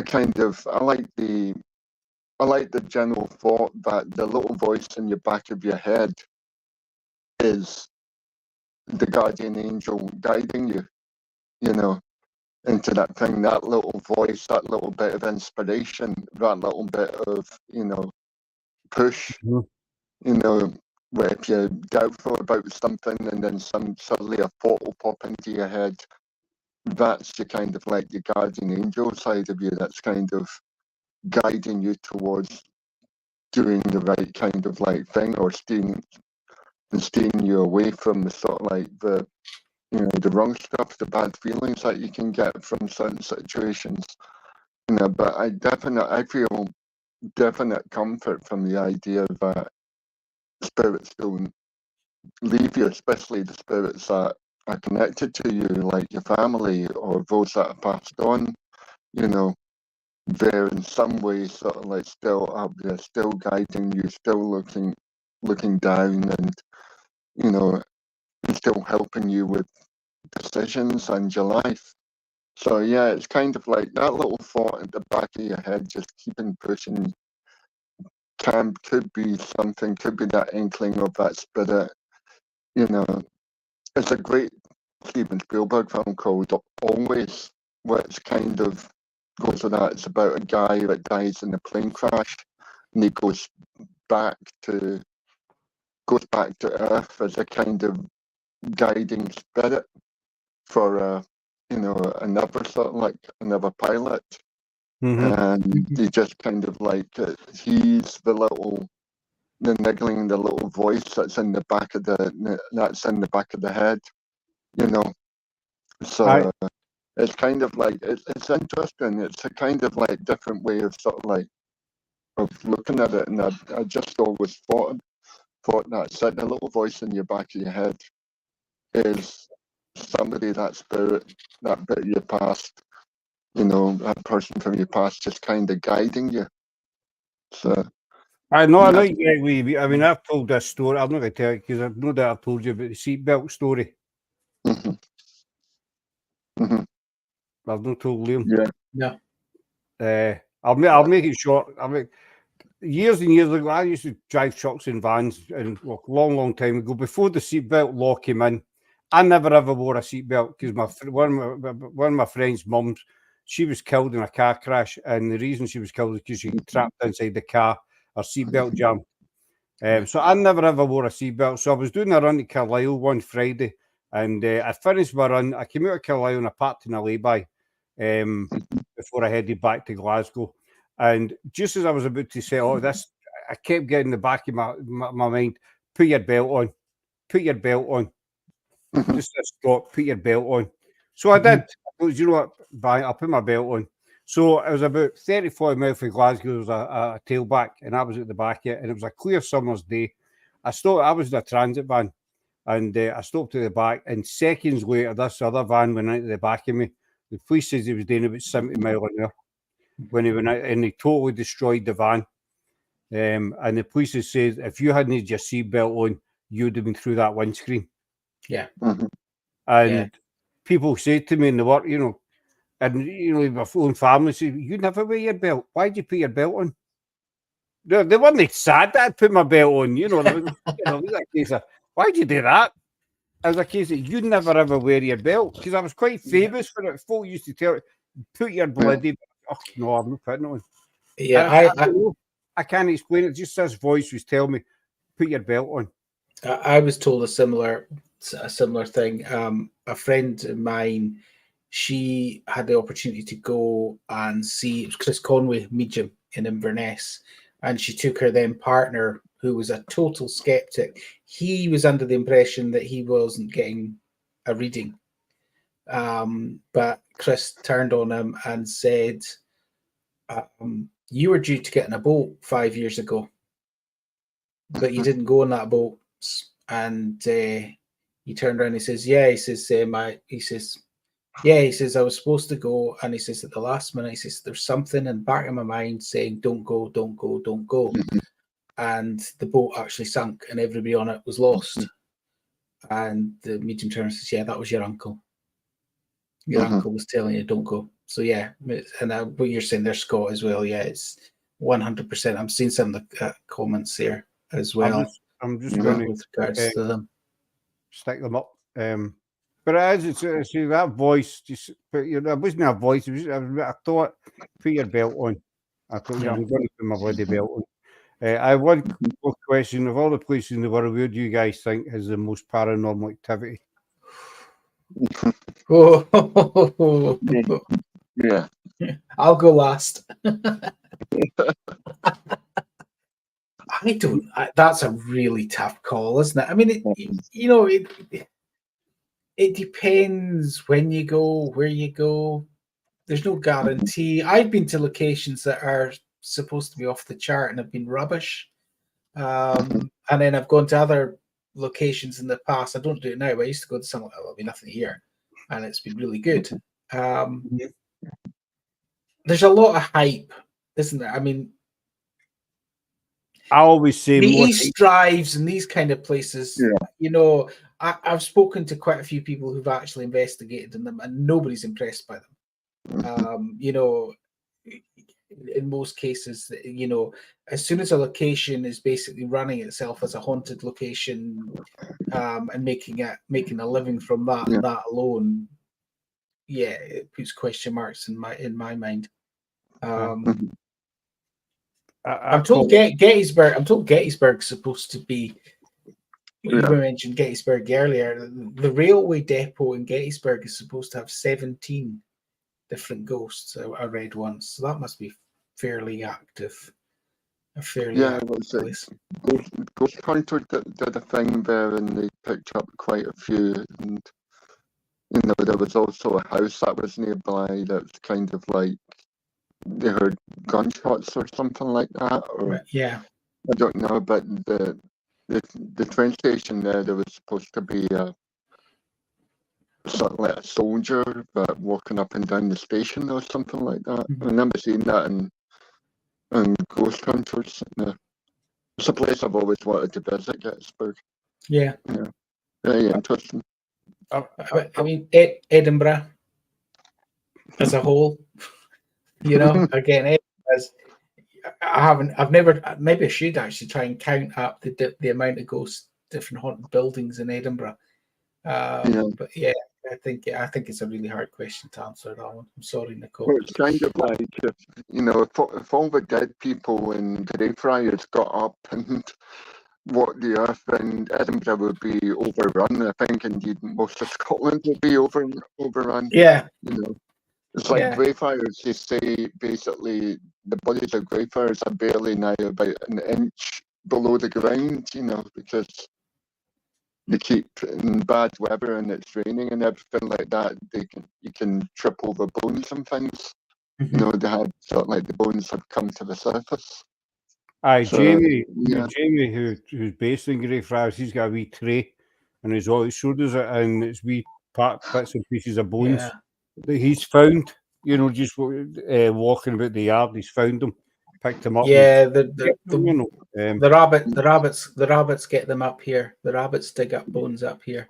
So Chapel Yard in Inverness, which is an old graveyard, there's lots of rabbit holes and whatnot, and the rabbits have been known to bring bones to the surface. My answer to that question, I mean, I always say more hiked than haunted. A lot of these locations. My answer, I would say the places with the most activity is the lesser known places. We've investigated Greyfriars before we found about the ban, and we get nothing. We've done the vaults.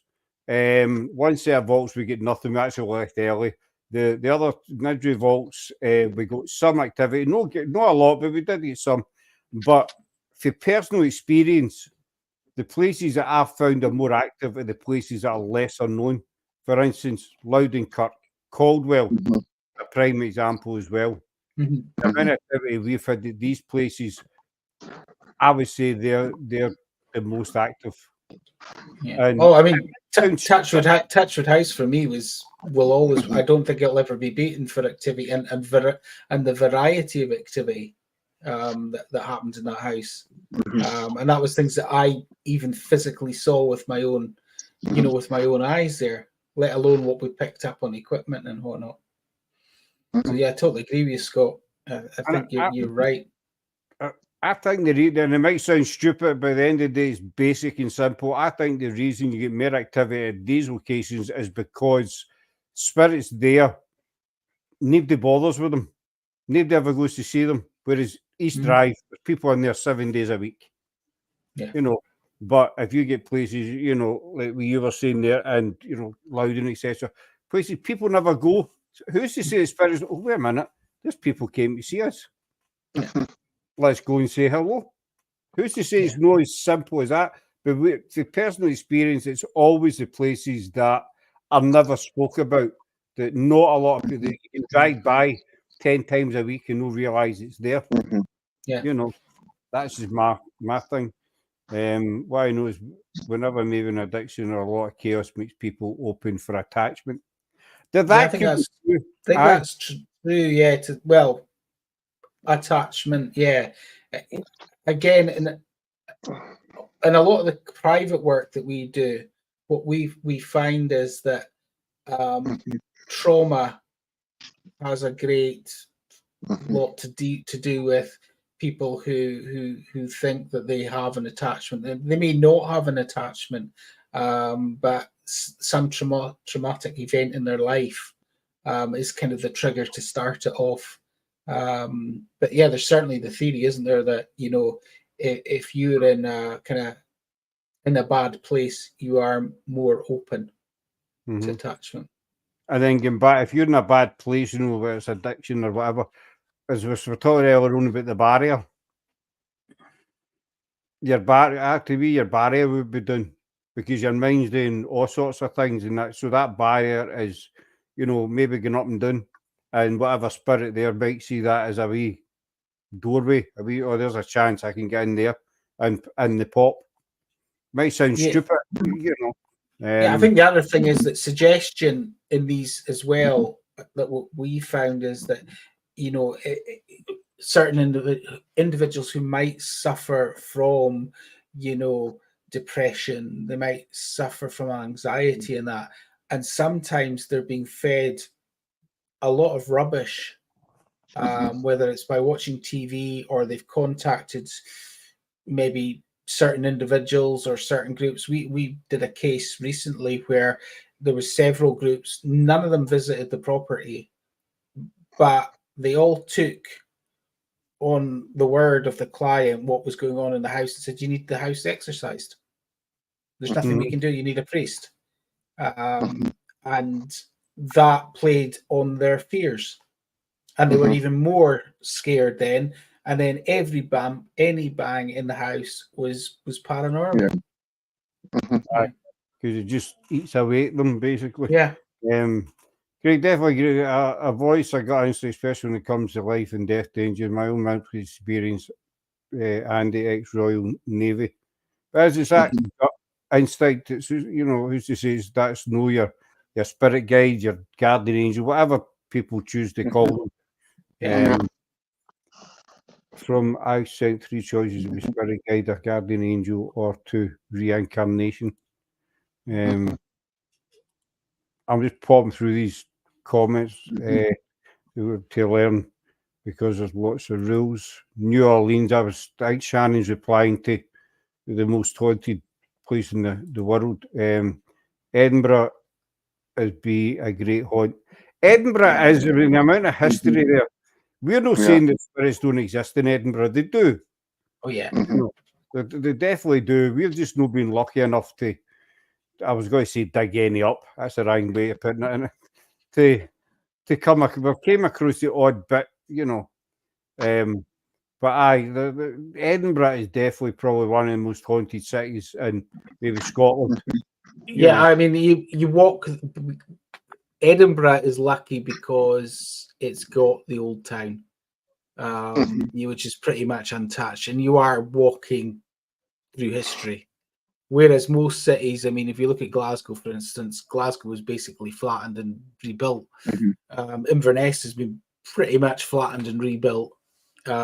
So, you know, but when you go to Edinburgh, I certainly do. I feel like I'm going back in time. You know, and you're walking the streets, and you know, you can kind of go, yeah, I could be back in the 17th or 1800s here, no problem at all. And there's obviously so many great, you know, stories. Burke and Hare, for instance, and you know, is it Maggie Dixon? You've got the Covenanters prison as well in Greyfriars, and everybody I've spoken to feel that there's more going on there than Greyfriars. That they think the Covenanters is actually a more active location. But we've been quite fortunate that we've been in the Covenanters quite a few times, and it's big thanks to Jamie Christopher for that. There is no, again, it might be psychological because we know the history of the Covenanters, but that's the reason the Covenanters prison is now locked, because there's 3,000 reported documented attacks inside the Covenanters prison. Yeah, and that's why Edinburgh City Council says, you know, enough's enough, we're locking it up. In the space of 1 month, there was something like 11 ambulances called, just with people, you know, fainting, etc. All the things that happen. But when you walk into the prison, there is a different kind of atmosphere. They're associated with the Black Mausoleum, which a lot of people think is the grave of George Mackenzie. It's no. The Black Mausoleum is inside the prison. Mackenzie's tomb is outside the prison. It's in the Kirkyard. The Black Mausoleum is a burial place of the Dundas family, who were a well-to-do family, well-respected, nothing to do with George Mackenzie. We have our own, well, I have my own theory about the attacks in the prison. Jamie, he can agree with me on it. I'll put some more of these up. In 2 years and then I walked daily in Grey, watched the mausoleum, nothing happened.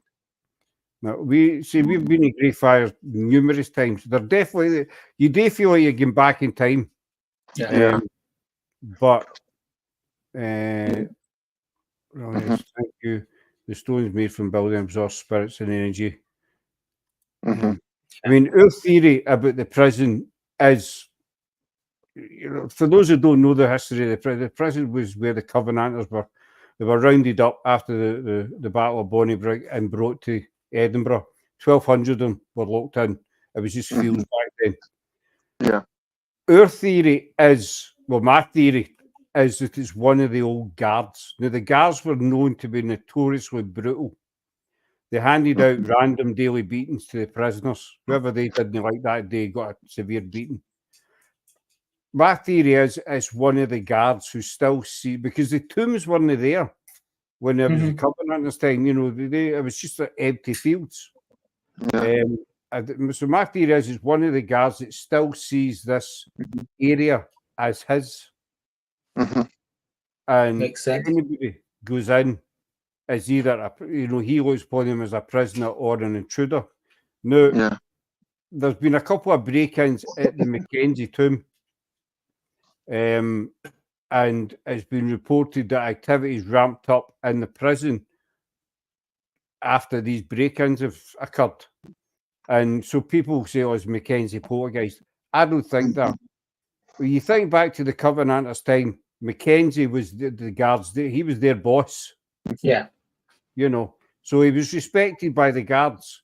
So, I mean, we all know spirit can see what's going on and about them. So is it possible that this guard has seen that his boss's tomb getting desecrated, basically, and that's angered him, and that's why the activities ramped up? Does that make sense? Yeah, that makes sense.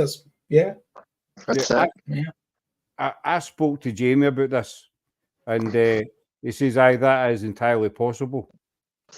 That it is one of the old guards. It's a whole different energy, like a hospital." And that's why the Covenanters is closed off but there is a different atmosphere when you walk in. You know, to the prison. Sorry, I didn't mean to interrupt this, Scott. I was just sort of like thinking, I mean, basically, like you said, the Covenanters prison, the bit that you can get into via Greyfriars is just like you said, one small corner of a much larger yard at that time, basically. And it's just kind of like if you look at the maps from the period and then compare them to the maps of sort of like now, the bit that's at the center of center of what would have been the courtyard is now the location of a pub. You know, that I've always wanted to basically to kind of like go in and get the feeling for that, you know, type of like that place. Not the fact that, you know, there's a pub and I want to go into the pub, but I mean, it would be interesting even just to kind of go in and maybe, you know, sort of like just get a feel, you know, for the center of that area. And it is the exact center. The exact center is a pub now onto that. So I'm just wondering if there are kind of like, you know, if there are kind of like reports of sort of like hauntings in that whole yard area, rather than just like, why are they just centered on the Greyfriars bit, you know, or is that just a bit that people know that most people know as part of the Covenanters prison, you know, and that's why there's more kind of like hauntings, or is there, you know, other hauntings in that kind of area? Yeah, I thought every pub in Edinburgh was haunted. Possibly. I mean, they all claim to be. Possibly. What can I ask? Are we allowed to say which pub it is? I don't know. I can't quite remember. I would need to look it up and definitely say Scott. But it is basically just along from Greyfriars, and you know, it's just definitely kind of like, as far as I can see from the old maps and everything, it's more or less in the centre of the exact of the walled yard that would have been used as the prison. You know, and there was at that time with the walled yard, there wasn't any.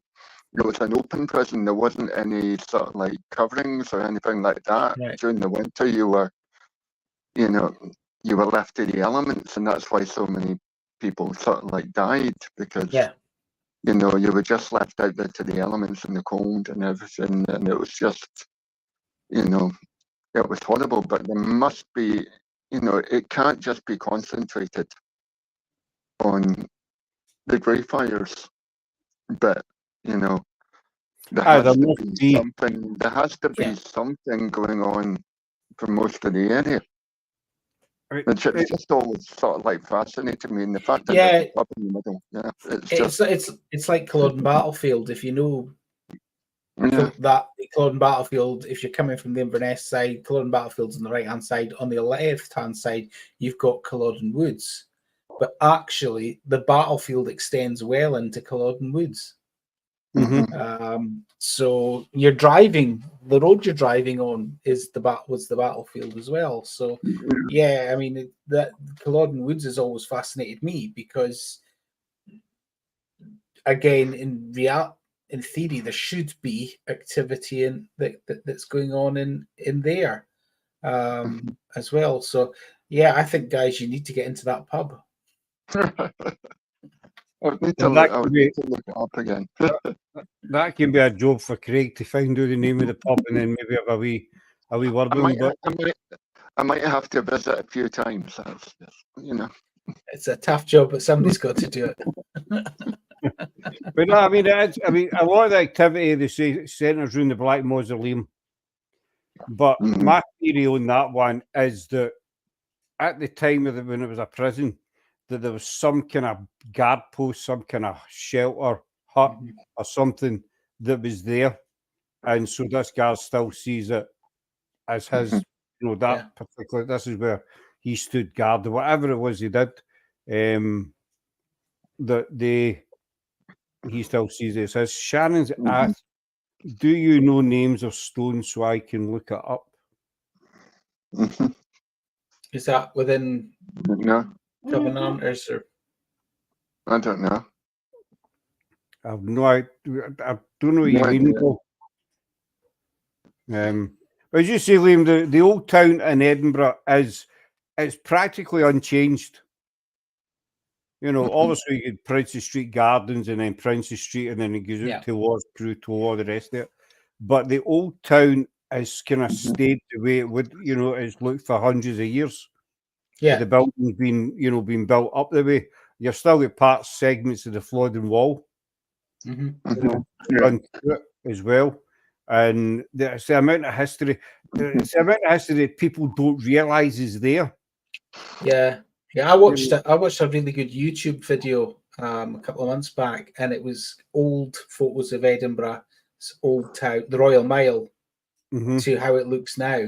And yeah, so much of it, hasn't changed in, 100 to 150 years at least, when these photos were originally taken. It's totally untouched, and I think it's an amazing thing because you can see the history. Yeah, I mean, if you're standing up at the castle and you look down over the wall to the Princess Garden, the garden side, there used to be a big lock there. It's now a railway line, and so it's hard to imagine this big lock where they threw bodies and all sorts of crap, literally crap into it, for the castle and stuff like that. And even, I mean, you've got the gold bricks on the Royal Mile as well. How many people actually walk over them and don't realise what they're there for? Obviously that was the bricks outline the old Booth prison that used to stand there. And then you've got the Heart of Midlothian, which was where the doorway stood. Yeah. The entrance to the prison. But a lot of people, and it's not their fault, it's no. And another big example is the Guth Cross doing right down the bottom. I remember watching the programme, and they were walking up beside of Edinburgh Castle at the Mound.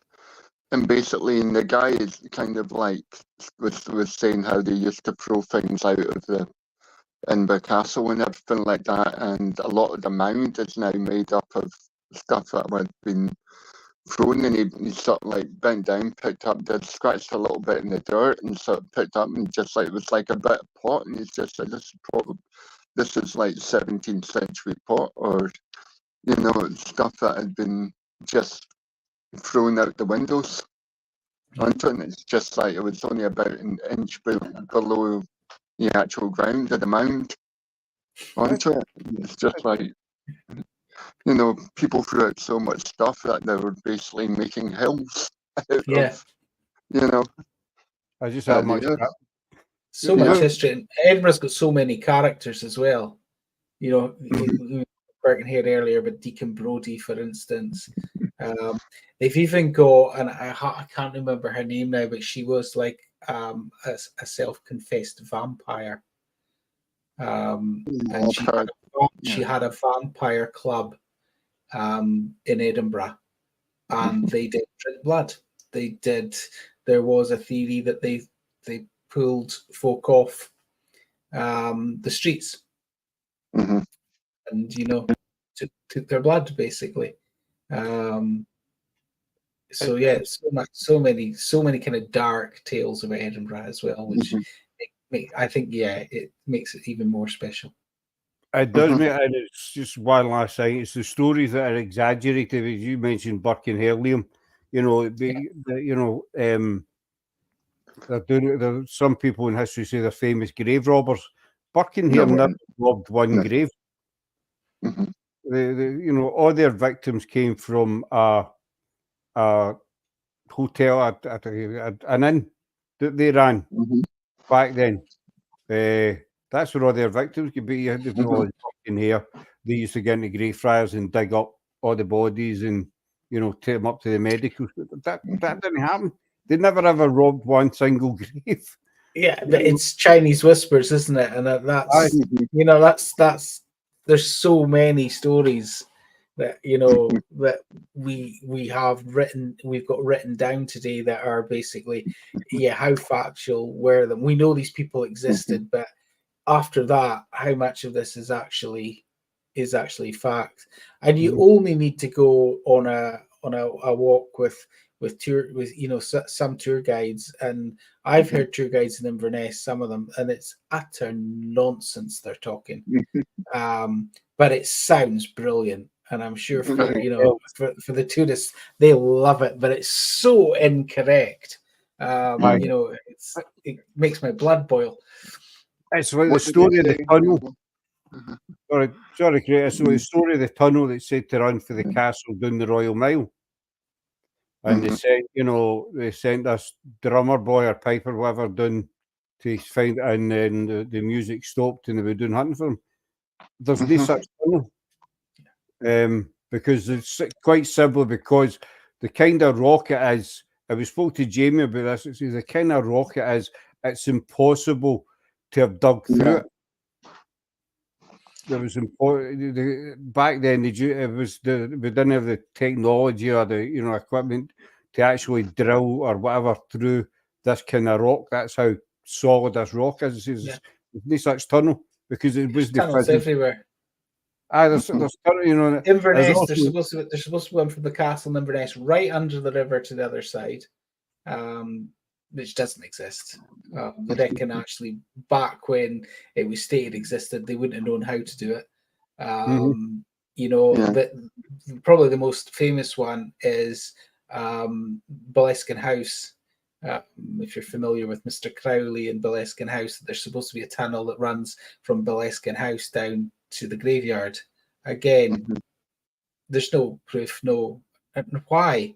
So it's supposed to run from the house to the mortuary house in the graveyard, but it's total nonsense.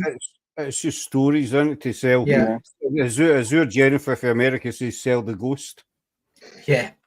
Never let the facts get in the way of a good story. That's basically. But I've just. That's why I'm asking about the stone, because I feel strongly has the son of the haunted.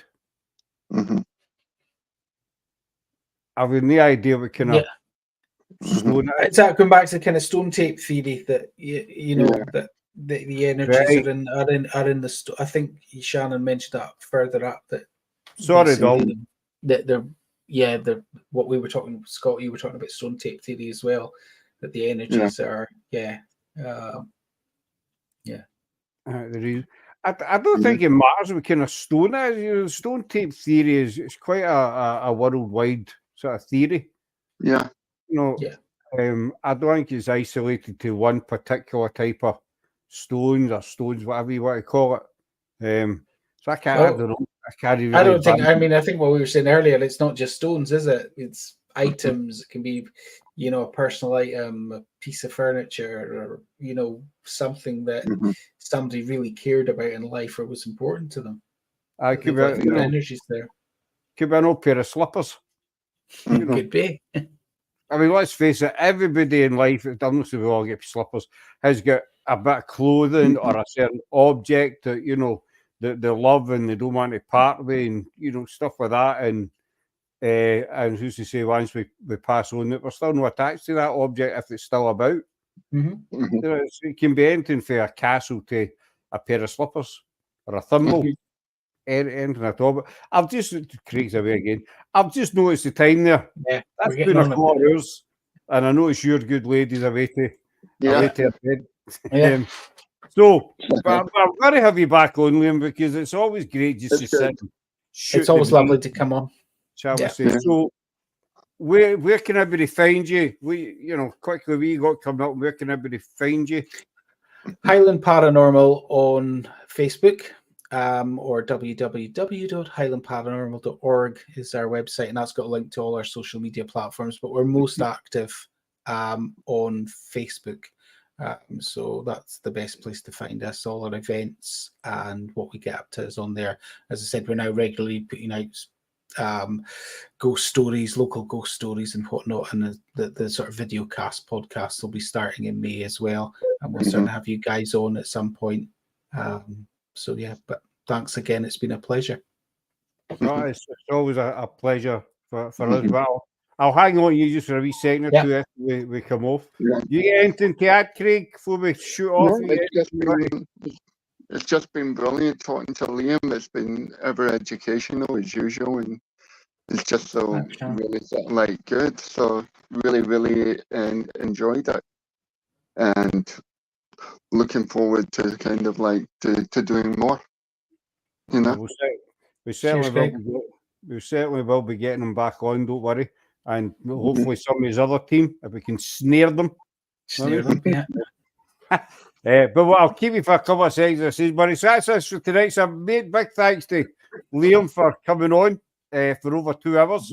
We really enjoyed just shooting the breeze. Thanks to Craig for dragging himself away for his tea. Thanks to everybody who watched, and we'll wind up there, folks. That's we're in Stirling on Thursday.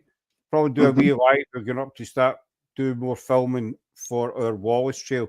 And as I said, wait to start the show. There might be a wee surprise, small surprise live on Friday. We don't know yet. So who knows? Might be me. God help us. And a mankini with a banana hat and wellies on. You never know. Yeah, that shut you up, doesn't it? That shut you up. But enjoy the rest of your week, folks, and thanks again for watching. And we'll talk to you all again soon. All right. Cheers. Bye. Bye. Bye.